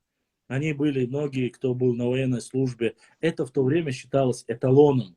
То есть, если их Шайл Юртиагей, Цабер, Дадуги, Адало, Эцунаха, по крови своей, по ментальности, Дюнас, Боршал, Цани, до того Майер хочешь желаешь, но ты с детства воспитываешь, растешь среди другого общества, ты инакомыслящий. Допустим, да. Ататюрк возьмем, Кемаль Ататюрк, Турция. Масара, вот цуна лятас язинчан, дейр дуабот мадон, сюрге, цуна язинчан, молодец, дик язина, ал язинир, цац болчан. Войчан, тига болчан. Но... Кузарчан, святой хятр. Воша, сюрге, ха язин, тигар, а язин, цаир, мы живем в Мухаджиршит, я нахду, Кемаль Ататюрк, че да бабинаху, до того красавчик вори, о язина цуна лятас. Вот такие люди у нас есть. Да, я за я лекцию дирекцию. Да, я баз, Палцевич, это я кузар, да, я крикался. Есть такие люди, это неоднозначно, поэтому ничего не меняется. Есть всегда это было и будет, наверное. Кто-то был, наверное, на стороне царской России, кто-то был против. Вот про его сына, который Шапи, вори, милвари, сунца, из Гуни Бахтун схирлы говори. Имам Шамили. Хаджим. Гази Мухаммад. Гази Мухаммад. Гази Мухаммад. Тасун милла валах, короче, до того Гаджи Алис Язина, и до того Газери Алязинцу. И Берча Яцер Алязинцу. И вот еще Дага, сдаться ди Аль. Уговорить меня, Гохова. Я больше вацер. Ишь Алязин дони Гаджи Алис. Ну, а и Гаджи Алис, и Язини, я Гаджи Алис, Хабар Юцери, царские, российские, Диавы Альери, короче, церь вариал. Ну так, извини меня, на кого мы должны рассчитывать? На кого мы должны рассчитывать? عنده توزيع ويدا. Тут вроде бы شيء أوارد ويازن. نوتسخ لا يزمتين. قجالي تين نوتسخ لا ما تشوسه. Pero كان يعينا Казикумовский он خوي ماك وشا и قجالي Казикумовский تنوتسخ لك بوي تقول سوالا. لا تين كان شيء وعي كان شيء وعي جنا كان نقول على اللي خاصهم دك تعرفش دك نسويه. И умер, что он сказал. Ну, я о чем хочу сказать. Тут по истории, конечно, черт ногу сломил. Я не говорю, что мы войны чабыш не исхалаться бахас.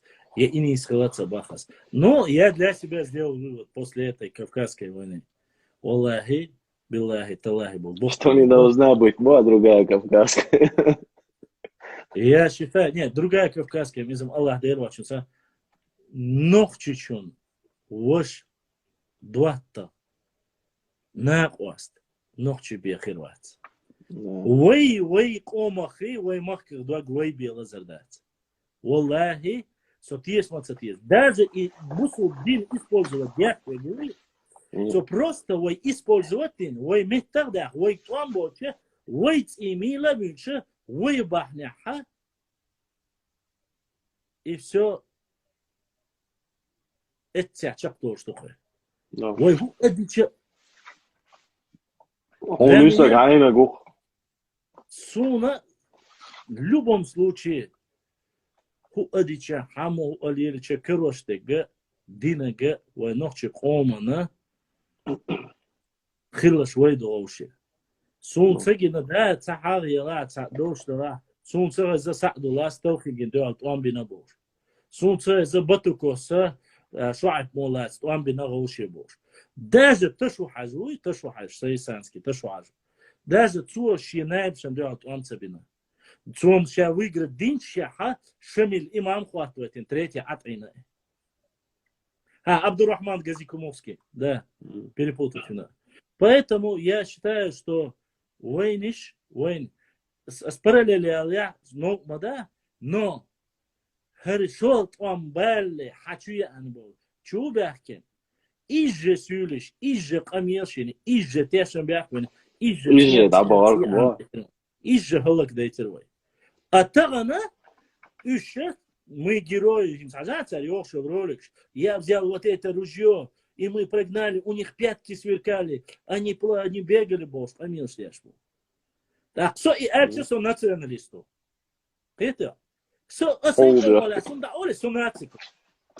إيش تقول أنا أقول حماتكو هذا قال هم حماتنا للسوشيال أصبح وين إيش بات سولي بات قبش بات وين قوم ثاني وين لردياش وين تسخردوش وين مواخلر باش وين قامدوش إيش تخليش والخيط سبنياتي إيش تو ستون قال هم دات تناليش دينا هم دات ككون بلاني تخينا تخشو كيز خانيات تخشرات وامبن Хорошо, он бина. Ой, дай, а ты помнил?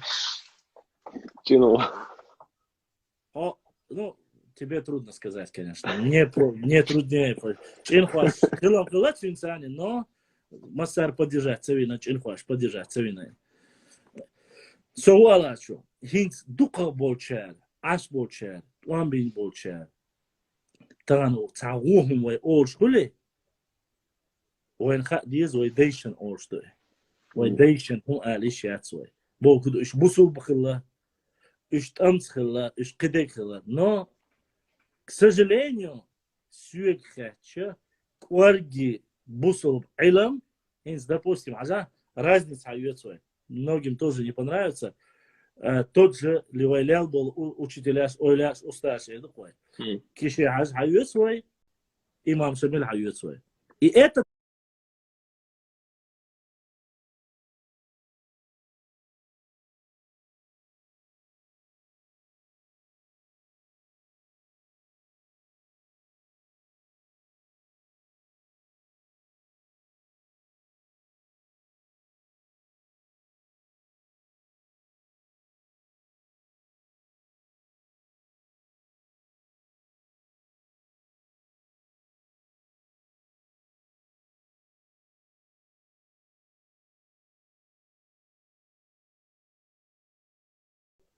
ученый, устаешь, могут То есть я не говорю о них, о личности, о автобиографии с точки зрения религии, я не знаю, но ханал харам кастош нахилаш. Шейкам хулак цадайты тхач нахилаш, шейдала, еванюка асбала, хуадала. Они не призывали к этому. Но Ойнище, бусулдин да истажу шпеш. Ебаин, ясаслат бина. Яра, так, нормально, шехатаю, нормально, а дальше это уж айбале ты вычайтно. Вот этого я не могу понять. Да. Под конец-то у нас вот сердце улетит. Или вы остров хыловый. Я не понимаю, честно сказать. Хотя, заметь, разница какая. Он категорически отказывался от войны, от вооруженного сопротивления. Ой, ученый, ой, анец. Ага, наоборот, он бьебошила. Он бьебошила, нормально, дальше он, хазца он, волар не слушай. Ага, ничего, она целый штаб, вот и разница. Да. Есть разница, есть. То же самое. Ой, как может быть, ой, у меня один дирду дахаш, это дознал дианиш. Египте кеча адабон до сих пор дин лишь бо. Ой, 300 тысяч, мангал хака. Да. И то хин стагана, ой, он тебя шалак толш, ой, даду ялш толш хена. Хейкал цани, илм сдада ой дудач, а что муцебо, что Путин калбишин мабушу, что ишт маба, то ишт маба. Хуnyadin, şu hunyadin, et idinaşın, hoş dinaşın boş, asbu. Yoşa, oyla ba ezer şaal duyunda kalbişin çer, hoyt na boş mu, naka, tagan oy uprikat ya, şu Allah unzale, hala kliş nokçi şey dedik dahil aş boş mesela, iş nis bu. Hazal tsar düştün nis, madat, özri iş madum alna. Söz esnetin, her natsi ku hakko ne sir yubakhar sirnik, bu harş mirnik, bu boş. Aşa ya борша ya tiyo, şunşu. Разница лишь в том, на сегодняшний день. Ишам дераз просто, дераз ишам просто лева кан шумше, иштакам я хулшхилса. Историки цагалчам, зерцуй, дадит, рестери, вообще просто. С историком, брат, говорить сложно в каком плане? Сложно было, куда он? И вот я позвал Игунки Хавалин не раз. Абдул Насар, Гунядин Хавалин. Цуо дадю, цуо sak, вокуал ат ашусо. Адуицо, хуняде, хабахкин гунш, гунки бу, хабахкин уж гунки бу, нохчи кам, хадицин, нохчи чу, хилаца, почти шея территорию церквь, шутхун, хуняде, миллиард с лишним дал диешту, за то, что вы аух, муах, охшун, белла, харш, белла, церквь, цади, чум цадите. Я выслушал, спадавала, я понял, что...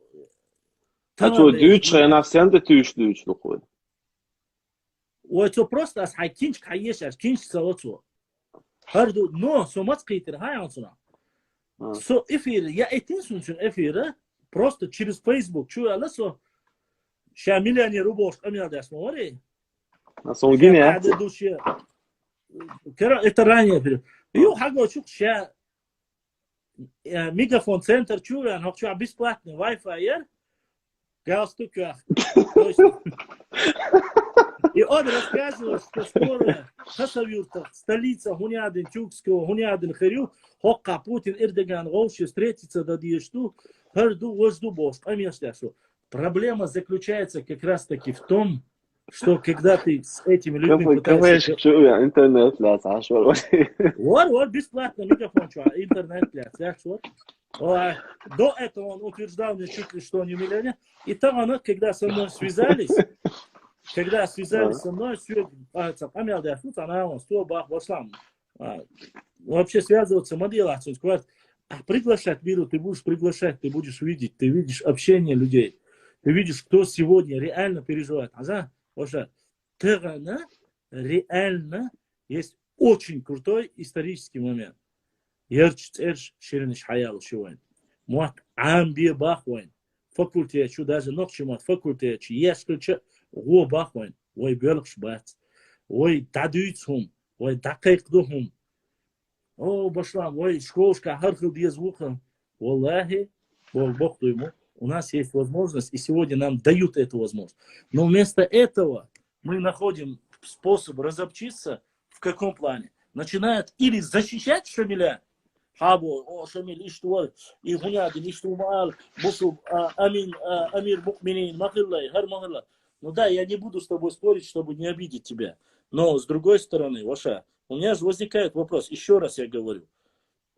Ты первый فيا принял. مروات يا أصحاب وات можно и это киго швы вычеш не истоцы не истаться ош киго там нету ничего. Если ты пытаешься крайне радикально провести там, допустим, меры изменения, методы изменения, ты должен ознакомиться с этим народом. Да. خشيش حلا ابن عراخ حلا وال حط ايمن كوارتون على دخواتني بوش بنخ تيرنش بوي دوك دولريت تيرنيك دوي تي عنوش بيش ايش بوي شامل سوا كوكنس есть акваон чича церковь колхена проезжаться там из-за сплетен, из-за слух, эта ситуация очень сложная. И сегодня, конечно же, они начинают говорить, вот он 70% армии Шамиля, он мне рассказывает, историк Уболшину, он мне говорит, 70% армии Шамиля были аварцы бахцу. Но я начал проверять, я просто-напросто математически в пух и прах разнес, потому что, во-первых, у него армия состояла в то время, о котором мы говорим, состояла где-то приблизительно 20 тысяч. В это время у него гипотетически, он никак не... Это время после Ахульга. Я говорю, в Ахульге погибли кто? Ахульга, он говорит, 90% погибших Ахульга, это армия Шамиля, она погибла 90% бахцев. Так, это 10% Висенхулицин. 10% из того, что было и осталось в Чечне, это несоизмеримо. Просто 1000 спекцев латига. И куча бахлоиш. Понимаешь? И вот сегодня мы натыкаемся на документы, которые я как раз таки опубликовал. И он говорит, у меня стоит вопрос. Покорение Дагестана, Салаватии, других мест. Кто это делал? Это Новчи делали. Это делали Новчи под предводительством Шамиля. Никто не спорит это. Но мы должны не всегда не делать вот так. Однозначно крайне принимать решение. Все, вот он сказал, это так и есть. Другого нет варианта. Этот крайне не хылся. Да, мы должны обсуждать. Плюсы, минусы посчитать. Да. Что мы за эти 20 лет приобрели? Как они написали, если бы не Шамиль, вы бы до сих пор ходили бы Иванами, какими Иванами? Вот дебил. В то время Шамиль Аляншан, Дин дольше уже. Давно, но процент незнающих людей очень много. Сон хуалги фан, сан истории общие, за кавказский дома. Давай после Ахульгу халят 19-20 дои, вам бы ночи, они тоже выйдут, да будут. Они в принципе и история, знаете, юзают архитектуру, они просто взяли личность, да, и личность халя, и что крутится вокруг него, они знают дальше. Истории. Они знают просто... что записал Аль-Карахи. Все, что они знают. Это раз. И второе, что они могут сказать, это то, что записали российские офицеры. Но вопрос. Во-первых, Аль-Карахи был аварцем, и он был приближенным Шамиля. Даже если Шамилин Дэндитня, он не напишет в своих записках Ногчи Шамилин Дэндитня. Это раз. Потому что это лично будет авторитету ему мешать. Это первое. Второе. Когда я говорю от русских источников, я ссылаюсь на кафиров. Когда они говорят про русские источники, они говорят историю. У меня вопрос. Где справедливость? Что за двойные стандарты бывают? Да. И как они могут знать лучше историю моего народа, когда они даже не изучают архитектуру?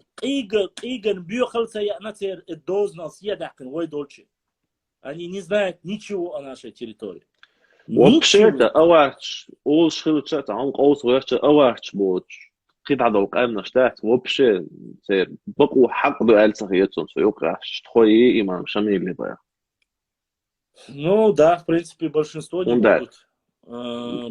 Как представители народа, аварч بوش, просто отдельно лично шхилтик сухие сумгара, а так там واقع إنه لقيتش طيب انجال تخوو بقى شو نتيت وقتك شو تينا خصك وقت داش Ну, ты да, Хамзат Бек Хавьюц, Мичавина. Цери, ханский, пшел, престол, чамер, шедемери, атинцо. Даже центр сусюли шука ненавистью, шнахук хавьюц. Это хани потом кшбуй, истинно, яхия. Ох, шамило, это Хамзат Бек, ухалок бельмешбо. Вот и разница. Но, чуть-чуть дуал болшкайна, один становится одним единым целым. Грудь такой где? Вот я, бош, камин что. وين شميل سويش وين آدي معمج سويش وين قبيش سويش وين أختشي قام دوي وايخت إيردوين دا أو خوي موحك بانكز موحك قدا قاتشس وين قام دوي وين تقخل غرشال شاش تق دوتشا تقخل غرش ليش بوش شاش تق بوتشا شي تحموت بوتشا حجل تحموت باتسي تحدو خر داتسي تعلمنيش داتسي نو وين دو على خلش يعني يبالتر مليون صوخ اللي تغادشة شين تبيعش يجوغي كود كاتشر بنا положение было больше. Понимаешь? Да. Они пытаются это все сделать. Но вы... Просто фанатик шпует чисто. Чисто фанатик. Вы просто-напросто противостоите. Даже если инстаналешь дина, вы дو على خلش они готовы с любым человеком объединиться. أسيولي ولا أصحابنا خاتين إبيرا وكان شعو ضرماتهم وحديث هنا كيزلاري تيتو وجيتي أسباس وبنيت أباس وكيزلاري يوتا ها إستوري كوي واتشا با ملو أباس يا مانجر ماجازيني باختو شوك شوي رستولات يا استمير صوتشو أخوه لهم باس شو هندو شو نينويست باس сон инстанции класс, что ненависть, он дюбасы. И он мне объясняет. Ща мичаину хаем бахцо. Мичаину. До Шилковского района, вот аюр тюк, хуерцин, базор, киномая, цари хуерцин. Бороздиновка. Тигаса ситуация дагёба. Тигара, аж у меня один чулил, хэн yittин, вишве, гуин, короче, щас дөйд хадях книр щас бах. Хасавюртовский район. Хасавюртовский район, хадях книр шайна ха. А это как раз таки Шишо Халха в 2017 году. Ох, махка. Ашчулил хинат хайчан ятая ситуация халир бахцуси. Так цулт я ха ашинский зляри бабан шей знак дахватин шей лах хадах. Ши. Короче, шей мел абдуй, атқанак дуй. Ю хуняды я саду ланте бауинир асбахту. И ща Меллил, он мне рассказывает, что это случилось так, это. Джованшир, брат, от души, спасибо тебе за донат, братан. И он рассказывает мне, вот здесь вы сделали. У них просто-напросто не проблема в истории, не проблема в чем-то. У них патологическая ненависть к определенным моментам. Да. Понимаешь? Вот и все. А так, я бахтхилцер, цахилцер. Мне, конечно же, абсолютно разницы никакой нету. У меня нету ненависти ни к Сюле, ни к Гунке, никому. Но я говорю, смотри, заметь, из всех национальностей, которые есть в Дагестане, почему очень хорошие отношения у нас с лезгинами. У нас хорошие отношения с нагайцами.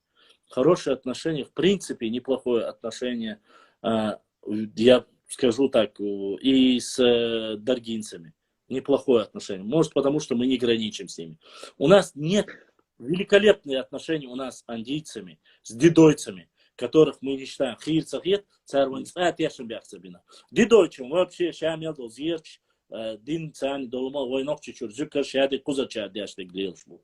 Хинца цардас. Хотя их приписывают царбашаш, доча, ашаш, сюлишет и азоштуба. Дедойч. И вот вопрос. Почему только те две группы, которыми мы граничим, и территориальные проблемы, у них есть какие-то претензии к нам, а из остальных 38 национальностей у нас нет проблем ни с кем. Ункиш граничит яшнуй, общий герой швой, царца проблем швой хул, следующий граничит яшнуй, царца проблем швой. Кицханак амца вой проблем хульшат. Габерт вайбуй уля, габерт ваш проблем швой яц кабардин швонш. Хири бывает моздок ограничить, я хириш вой шумдац. Ну, терский казак, сейчас, а метка была, но еще сейчас больше от ирбат царгам, что-то дальше, хамил, что там холдается, ой, ночью чулять, не лум шла, я она шей музей, чуая, кин, его аж хаунди ахабош, резбош, и тогда у тебя получается вопрос, почему ненависть к нашему народу именно только у тех, у кого есть с нами какие-то терки. У лакцев, аварцев, в принципе. Умким еще более или менее нормальные. Тажимац. Нагах квасили царя, так нормально на ты будешь. Вопрос. Значит, это не ненависть, значит, это не история. Это просто-напросто меркантильные интересы. И все. Киумадать. Да, когда гумки говорят, что имам Шамиль является их героем, царь гуматься бахца. Когда это скажу я или ты, чеченские нацики собрались опять обманывать, сказки свои рассказывают. Ну, я такие сказки слышал с вашей стороны, извини меня, уши могут загнуться в букву Ю.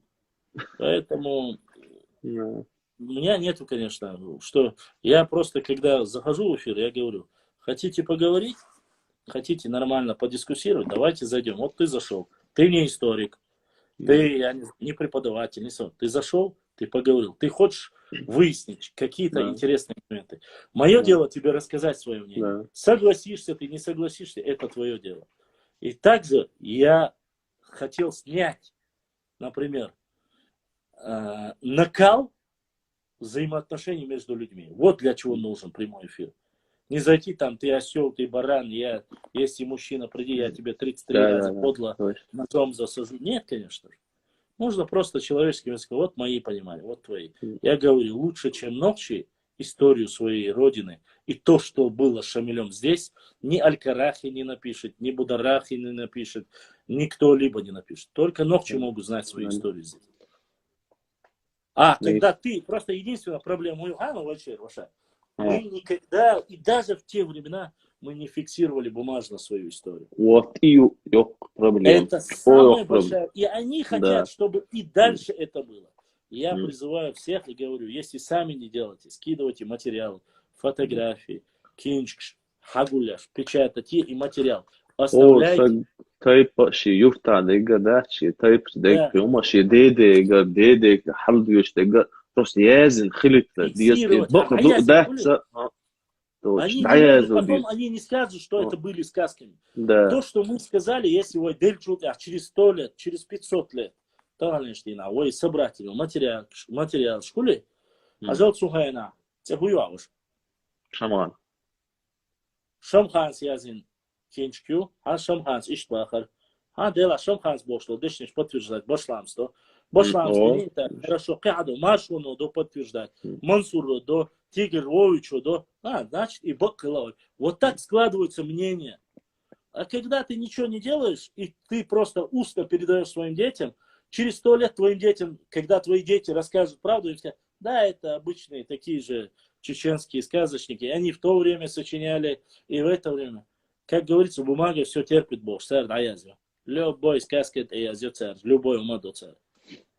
Но мы это не фиксируем. Поэтому сегодня не поздно, никогда не поздно, уже поздно. Никогда не поздно. Ну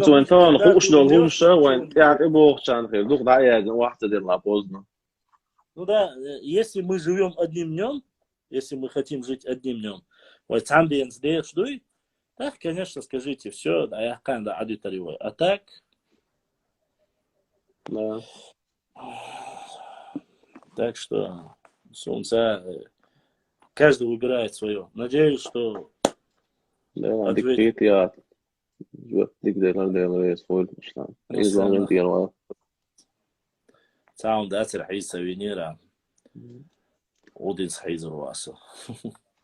Для этого и создано общение. Да, что там дальше. Конструктивно, да? Главное, что юхтили он туаси, удалите малос, удалите рясон эфир. Проблема. Обычно все докка якки камьёшло, докка тюпско все шоусли на айнайн езда башлам даяка, эфир даяка. Дурян, ой, та хом дияка, ки эл ума мадахта, ума воник ха даяка. Так ванты. Çoğuz ma onu çoğu. Да, вроде, в принципе, ничего такого нет. Да, Next, слушай, يوم ضيع خاطر ضيع. on data çon. Ama ya. Kılas Все, verdi de yok. Reis de хорошо. reis oldu. Selam aleyküm. على قد ولا. Reis.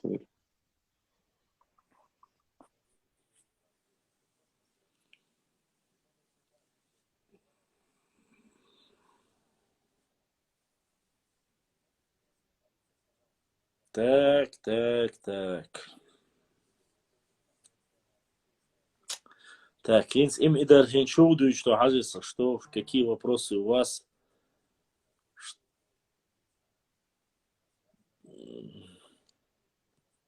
Хилок буду.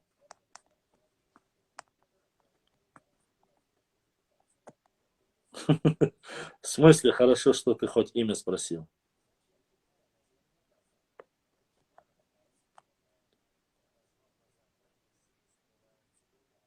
Короче, вы вообще...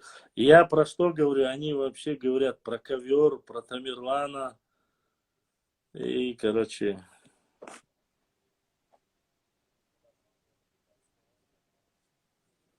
Адамский, абрекваре, меридики, что же. Нет, ваша. Расскажи, о чем Зандакский, пенсию в крови можно сделать. Я думаю, маловероятно. Прими нашего капитана эфира на пару слов. Принять капитана в эфир не проблема. Проблема в том, что если он скажет потом удалить эфир, вот тогда лучше пускай не отправляет мне эфир. Я вас сразу предупреждаю. Потому что есть люди, которые не успевают посмотреть ночью, и они хотят посмотреть днем эфир или оставить о чем-то поговорить. Сложно очень бывает, когда вы просите удалить. Если вы собираетесь зайти в эфир, чтобы я потом удалил, не направляйте запрос. Если вы готовы оставить, то с радостью. Заходите, кто хочет, имеется в виду, но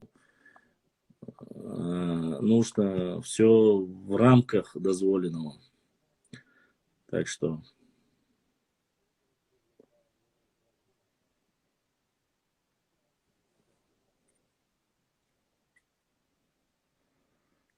Тап Чермоев. Удыду, Тап Чермоев, ногчи халак. Так, кто-то задонатил, Дяхандецун. Да, саду, уша, дал духуа хуайл. Маску можно надеть. Надевай, хочешь маску, конечно, я не против. Можешь надеть маску. Губаш Гухоевский, историческая личность чеченского народа, представитель Тейпа Гухо, Нохчи.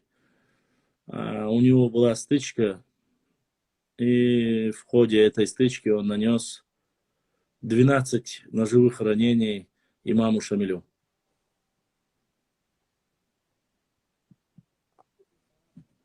Вот кто такой. Это Тигр, наверное, задонатил. Не знаю, не написано было Тигр или нет. Гази Мухаммад над частью Чечни.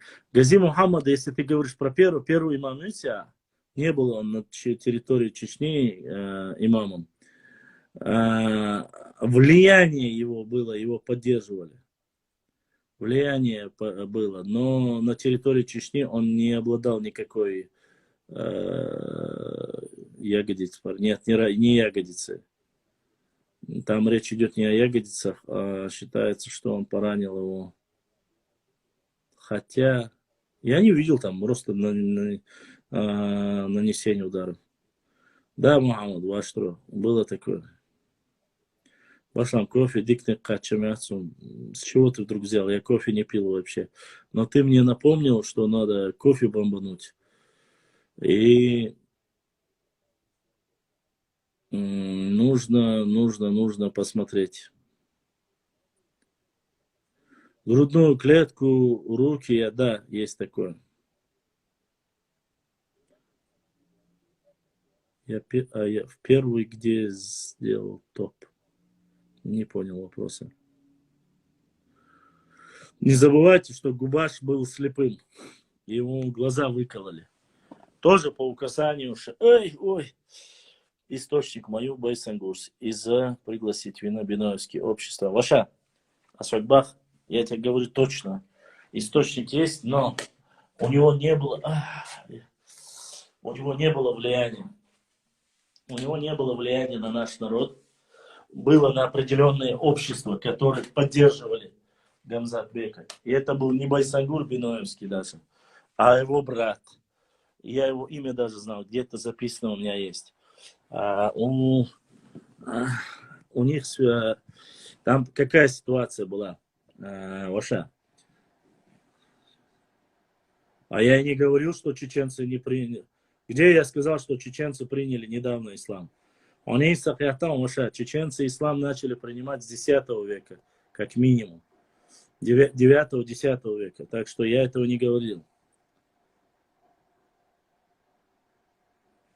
Кашкал, да, Кашкал их, он нанес ему, укусил даже в голову этого Губаша.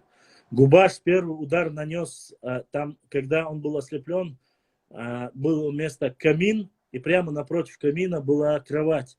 Эта кровать была самой главной. Считалось, что гость всегда должен быть на этом месте. Но Шамиль простудился. Из-за этого он лег недалеко от камина, потеплее где, чтобы еще сильнее не заболеть. С выколотыми глазами, когда Губаш заскочил, он первый, кому нанес удар и разрубил почти на 2 части тот, кто спал на кровати. А это был его переводчик, который знал аварский язык и чеченский язык. Башлам, милох кофе, дикхетон. Тазбичи, дикахел кофе, я очень об этом мечтаю, и пока не достиг этой мечты, это зеленое кофе. Это очень, я ее в Саудовской Аравии попробовал, очень полезная вещь, очень хорошая вещь. Посылку еще пока не получил, Адель. Жду, не дождусь пока. Пока не получил. А так я дома пью, в принципе, недорогой он, но мне нравится. Очень хороший Бушидо. Японское кофе по швейцарской технологии. Вот его пью. Есть разные данные. По разным данным у него было, я считал, что у него было 16 ранений. Некоторые говорят 14 ранений было у Шамиля. Некоторые говорят 25. Но больше половины ранений Шамилю нанес именно Губаш. И это было не покушение. Это было конкретно оскорбление. Но оно у Аль-Карахи записано немножко по-другому. Аль-Карахи записал его по-другому. Он сказал, что горные общества, такие как Зумсуай и Чанти, попросили наказать местного авторитета Губаша, который брал в плен кого хотел и требовал с них якобы дань. Из-за этого они пожаловали своему имаму Шамилю, и Шамиль сказал, вместо того, чтобы убить, сказал ослепить его. Но на самом деле это было немножко иначе. Дело в том, что Губаш Кухоевский был в своем селе реальным авторитетом. Авторитетом имел в виду Нахлоштакхалай. И когда все уже входили в состав, когда входили все уже Байат Ашхайна, общество, в котором проживал Губаш, и это селение, оно не принимало и не становилось на стороне имама Шамиля, не переходило эту сторону. И когда спросили, почему это именно общество и в этом селении или хуторе не переходит там в армию Шамиля, точнее имамата, ему объяснили найбы и сказали, что там есть Губаш, и он якобы сказал, что чего, никогда в жизни он не будет под сюли ходить, ну типа не будет подчиняться ему. Но он таким был консерватором и традиционалистом. После этого якобы Шамиль пришел наказать Губаша и начали разговаривать. Губаш, говорят, его принял очень хорошо. По гостеприимству, чисто ногче гостеприимство Цани принял. И когда начали, он ему начал задевать его и сказал, что, мол, ты почему людей подиначиваешь, чтобы они против меня выступали? Губаш ногчеву, тайпан гухову.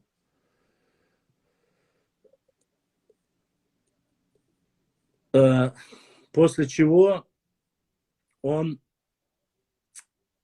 сказал, что он примет, то есть принял его, все хорошо. Но когда он начал уже переходить грани, Губаш сказал: поскольку ты мой гость, я тебя не трону, и ты не переходи дозволенное. Ну и кто ты, чтобы мне сказать, что дозволено, недозволено, Аллах. Они напали на Губаша. Дело в том, что напавших на Губаша было, по разным данным, от 7 до 12 человек. Губаш был 2-метрового роста, здоровым. И, короче, после того, как его связали, имам Шамиль сказал выколоть глаза этой собаке. Связавший его в его же родовой башне, где находился Башлам, кто тебе сказал, что антитерроризировал Белхет? Айдел да и ад. Сюли говорят так. Причем тут ты, в этой же башне, где проживал, уже вечер, темнело, и они решили заночевать. Его закинули в комнату рядом, где был камин башни. Закинув его, поскольку его ослепили. Закинув его, они остались на ночевку там. И вот это три кровати вот в этой комнате. Одна у камина, другая напротив гостевая, и третья вот ближе к двери. Когда потемнело, потихоньку завязанные руки каким-то образом Губаш смог развязать. Он, тот, кто держал эту дверь, затащил его, задушил. Взял его нож. С этим ножом ослепленный он заскочил туда. И со всей силы в сторону кровати, которой гость должен был, рубанул и зарезал. Ну, говорится, что чуть ли не разрубил напополам того переводчика, который был Шамиля. В этот момент Шамиль напрыгнул на него сзади, сверху. И говорит, ну там по-разному, да, он убьет меня. Ну, шеймата. И забежали. В этот момент, во время боя, Губаш убил еще одного, нанес несколько ударов еще одного. И колотые удары, где-то 12 или 14 нанес удары. После этих нанесения ударов Шамиль, говорит, его и за голову укусил, там разные моменты. То, что нанес, и в любом случае заскочившие опять свернули его, завязали. Шамиль, говорит, в начале, еще до того, как ему выкололи глаза, сказал там, ты такого-то мужества. И я со своим мужеством имею честь, короче, сделать... Тебя пригласил гости, а ты так относишься, нет у тебя никакого мужества. Это до того, как его ослепили, они напали, начали драться. И говорят, эти слова, которые ему сказал Губаш, когда уже был после связан, он сказал, теперь каким ты мужчиной меня считаешь, Шамиля? Ну, типа он сказал, теперь ты понял, что я за человек? Ну и там, типа, сказал оскорбление, но факт, его убили. Некоторые говорят, что его разрубили на четвертовале. Другие по другому версии говорят, такая ситуация. А та версия, которые говорят там, что местные общества, которые пожаловались якобы на него, это, короче, это,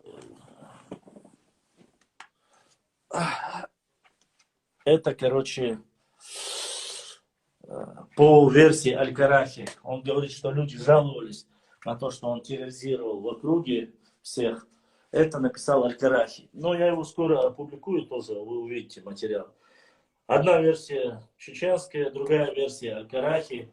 Что было там на самом деле, Аллаху алям, я не могу сказать. Две версии, которые есть, я вам рассказал. Правда только у Всевышнего Аллаха. Никого не оскорбляю, никого не унижаю, ничьей чести не задеваю, но факт остается фактом. Вот такие две версии есть. И тут какой-то именно краф из Гоуш Тёхулях на ЛЦС. Я конец хаж версию он хоймал. Там вторую версию до конца я не прочел, я понял, что там совсем было другое. Шамиль не предатель, он воином был. Я вообще, причем тут Хенлон 904. А при чем тут предатель? Где я сказал, что он был предателем? Я не могу понять, где я сказал. Я рассказывал ситуацию с Губашем Буховским. Это раз. А просто по одной версии было сказано, что у Шамиля попросили поддержки против Губаша, чтобы якобы там были это Зумсвай, там, и кто там рядом с ним был. Чанты, что они пожаловали, сказали, что Губаш там местный какой-то там авторитет, и он нападает. Но это, конечно же, такого в горах никогда не было. Между собой, тем более. Это можно понять, что это сказки. Так, я его односельчанин и родственника. Не понял. Ты его односельчанин и родственник. Не понял я, Моша. Рожи, я прошу не путать.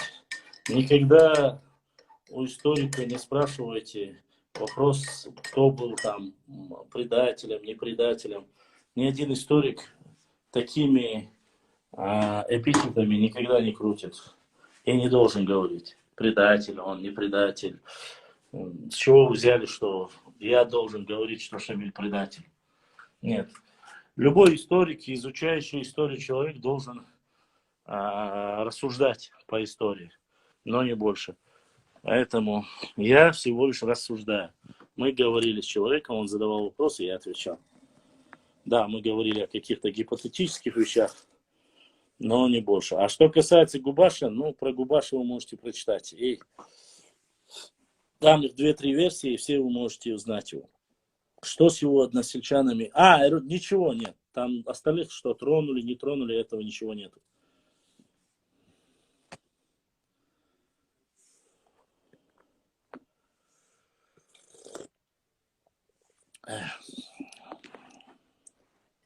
Дерес хил чей дух тешун.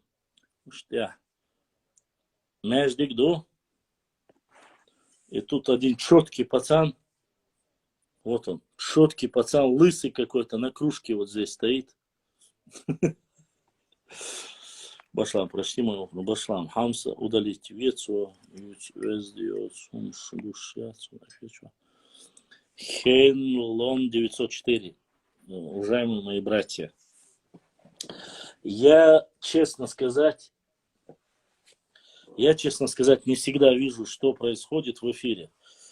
Если я что-то не заметил, прошу, как говорится, не винить. Я не успеваю за всеми вашими вопросами, поэтому, может, я что-то не заметил. Но Özdос, Камил, Шмади, Хамуд, здесь девушки, здесь взрослые люди есть, поэтому прошу не оскорблять и не материться. Аллах, Губашдин, Дусти, Зарувай, Сюекхач. Да, этот вопрос мне несколько раз задавали. Если это касается, я полчаса печатал, почти уши.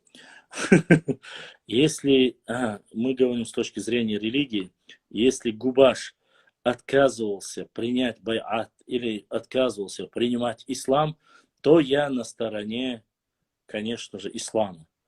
Но там речь не шла об исламе, вовсе не шла. А человек волен быть на стороне и подчиняться или не подчиняться. Тут я на стороне Губаша. Я всегда буду на стороне своего ногчи народа. Если Губаш был мусульманином, я на его стороне. Башлам, ты слышал версию, что там это случилось из-за того, что Губаш за сироту какую-то, которую хотели замуж за воина отдать Сюле и убил кого-то из них? Тигр Волчий. Я такую версию слышал, но подтверждения я не слышал.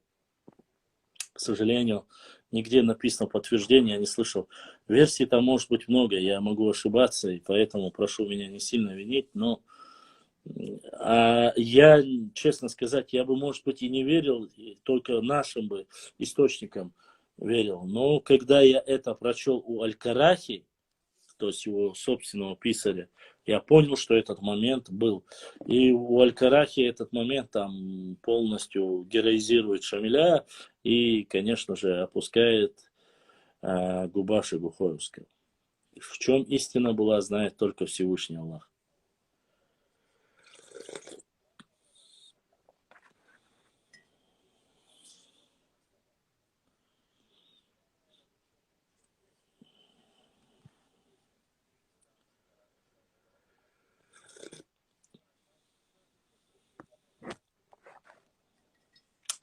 Тазбичи, Цахай Хэнсуа.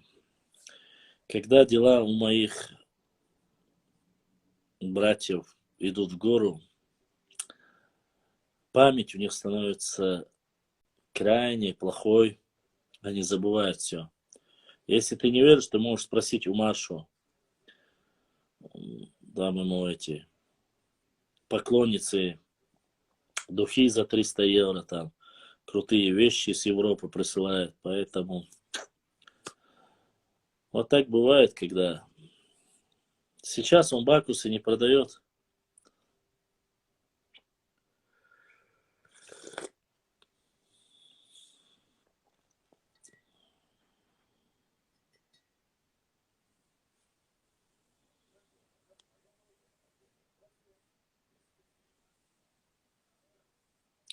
Ну, видишь, Тигр Львович, Маршо, они пытаются сейчас меня подколоть.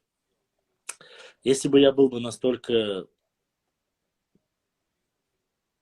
непонимающим, я бы, может быть, это и пропустил. Но, как говорится, нет худа без добра. Вот. Шуя, цаха, трафик. Ой, да, я это решил, самогаттанш. Тазбичи, суханц, оушу. Да дай Бог, чтобы тебя все любили всегда.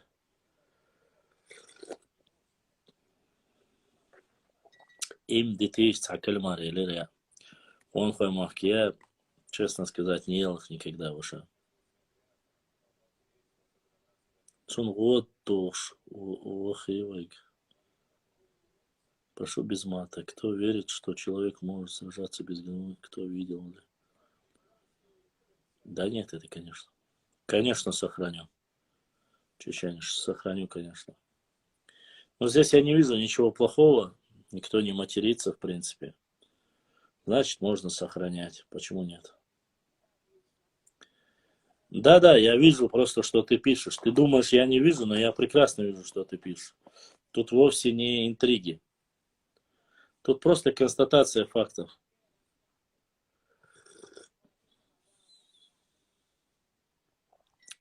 Жудящий ин ешца. Жидящий не ешца. Асина. Чечениш. Имеешь дом, Маша.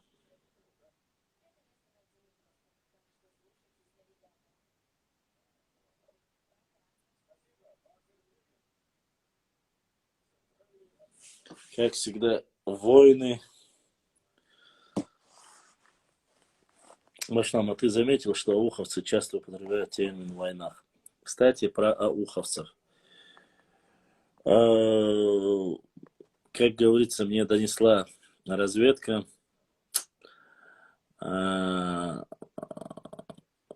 Говорят, сейчас, да, очень сильно активизировались, и поездки в аух активизировались. Некоторые генералы стратегического назначения, да, начали ездить в аух. Начали очень сильно уделять внимание этому термину. Поэтому Лариска Сосиска вроде бы тоже выполняла их заказ. И они очень сильно активизировались. Вне всякого сомнения, в аухе идет сейчас борьба за умы. И будет ясно, кто с кем и насколько долго.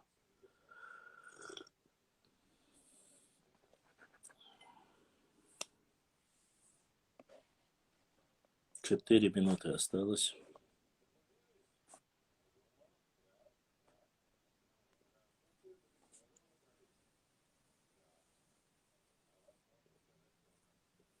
Возможно, 4 минуты и осталось у Мансур. Не переживай. Да, где-то в пределах 4 минут осталось.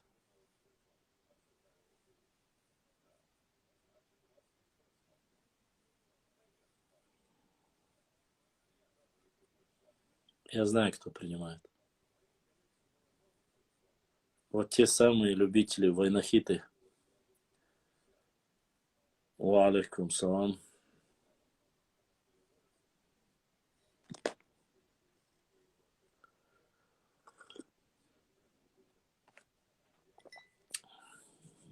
Olur dudağıma.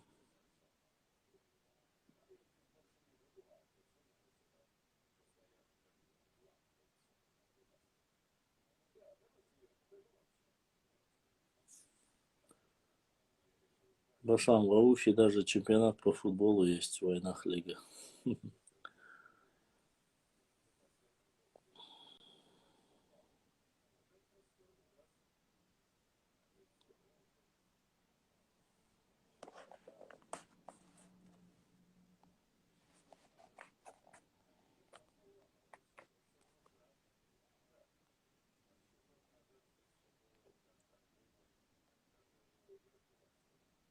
Ширвали, ничего, а.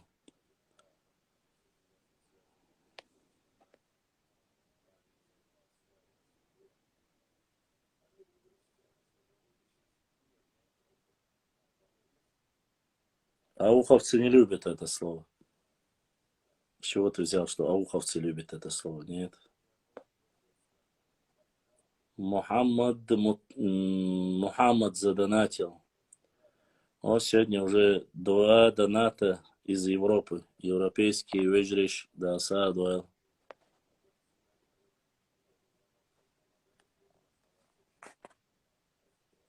Да, но чуешь, бату.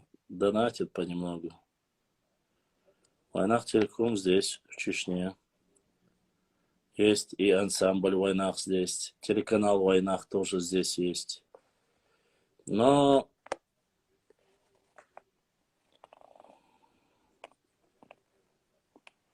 это было.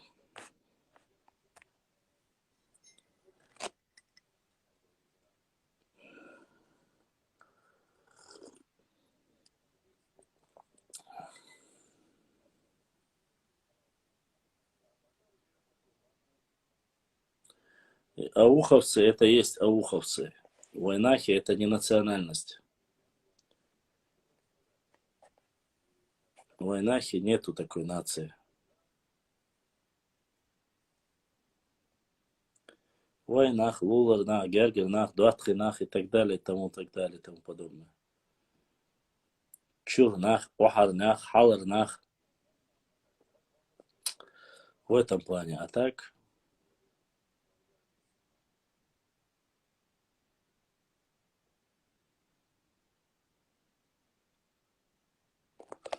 Ну, тогда ситуация Ишткарюк неопределенная. Вообще-то да, Бернардо Ричи. Вообще-то да. Только искусственно разделенные ногти и гала, вот их называли. Сейчас почему-то какое отношение имеют. Когда я спрашиваю о ухе, здесь есть ингуши? Говорят, нету ингушей. А если там нету ингушей, то и войнахами там называть некого. Вообще. Причем тут войнахи и ингуши? Войнахи это чеченцы и ингуши. Вот их называли войнахи. Больше никого. Акинцы это ногчи. Остальные все это ногчи. Почему их называют? У меня вопрос, конечно. Ответа я так и не нашел. Вроде бы, кроме чеченцев и ингушей, войнахам никто не приписывал. А сейчас уже есть.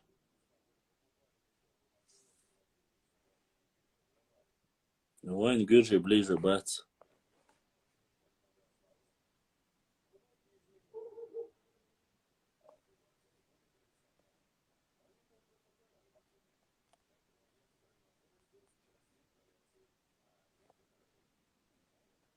Может, они друг друга называют?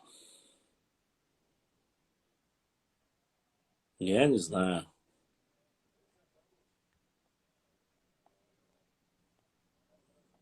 Не знаю, честно сказать.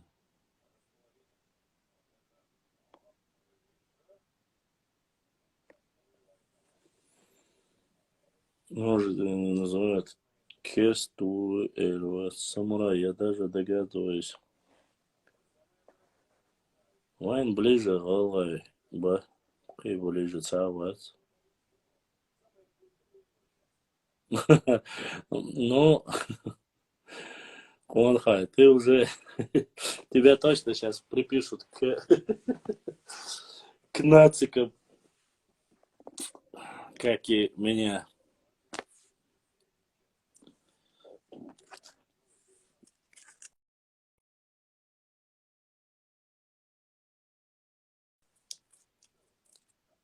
Что бомбры сам кемпе отдыхая.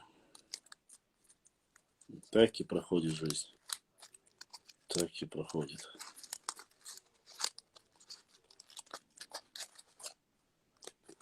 Марш он хади зараж.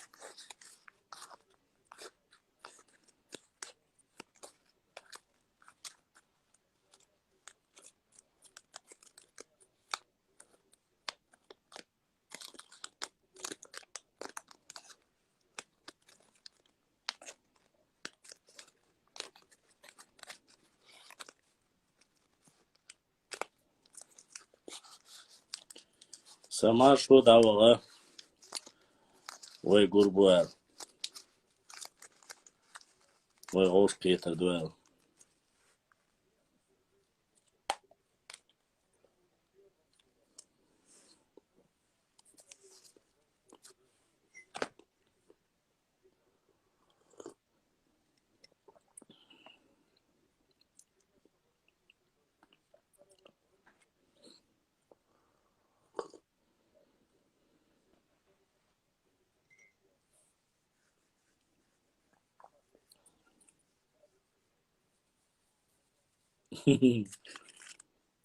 Конхай мах, не спах.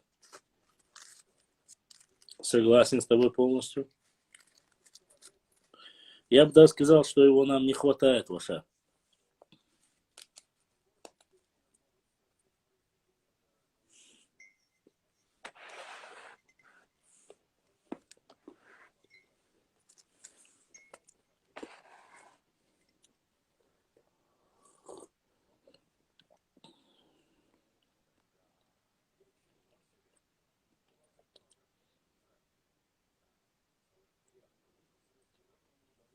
Ваша, я вообще не ел. Чай, этот чай сейчас, и это одна конфета.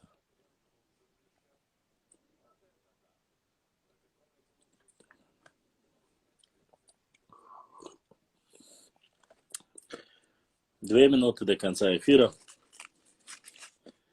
Как любит Тигр Львович и Маршу упрекать меня с моим трафиком. И со временем, что оно у меня кончается, как-нибудь, наверное, я Маршу, когда придет, вместе с ним сделаю эфир. И когда у меня появится на экране время осталось столько-то, я обязательно ему покажу это. Ну, для всех неверующих. Жиганышем Дацарвага, всем братьям, которые сегодня задонатили, сколько смогли. Аллах да саюэл, Аллах да духдах дуэл. Завтра постараюсь сделать эфир. Если есть вопросы, обращайтесь в директ, обязательно отвечу. Если цанхалхи тардыня,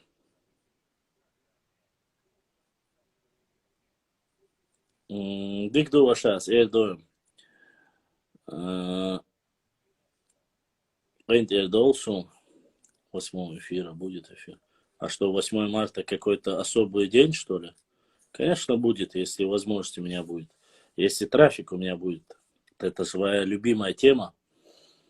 Если будет возможность, обязательно проведем эфир. Всем огромное спасибо.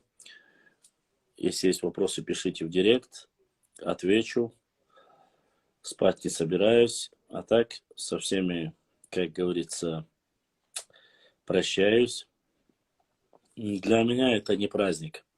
Я историк, и я знаю, когда, из кого, из чего это все началось, поэтому ты, конечно, прости, Тигр Львович, но я немножко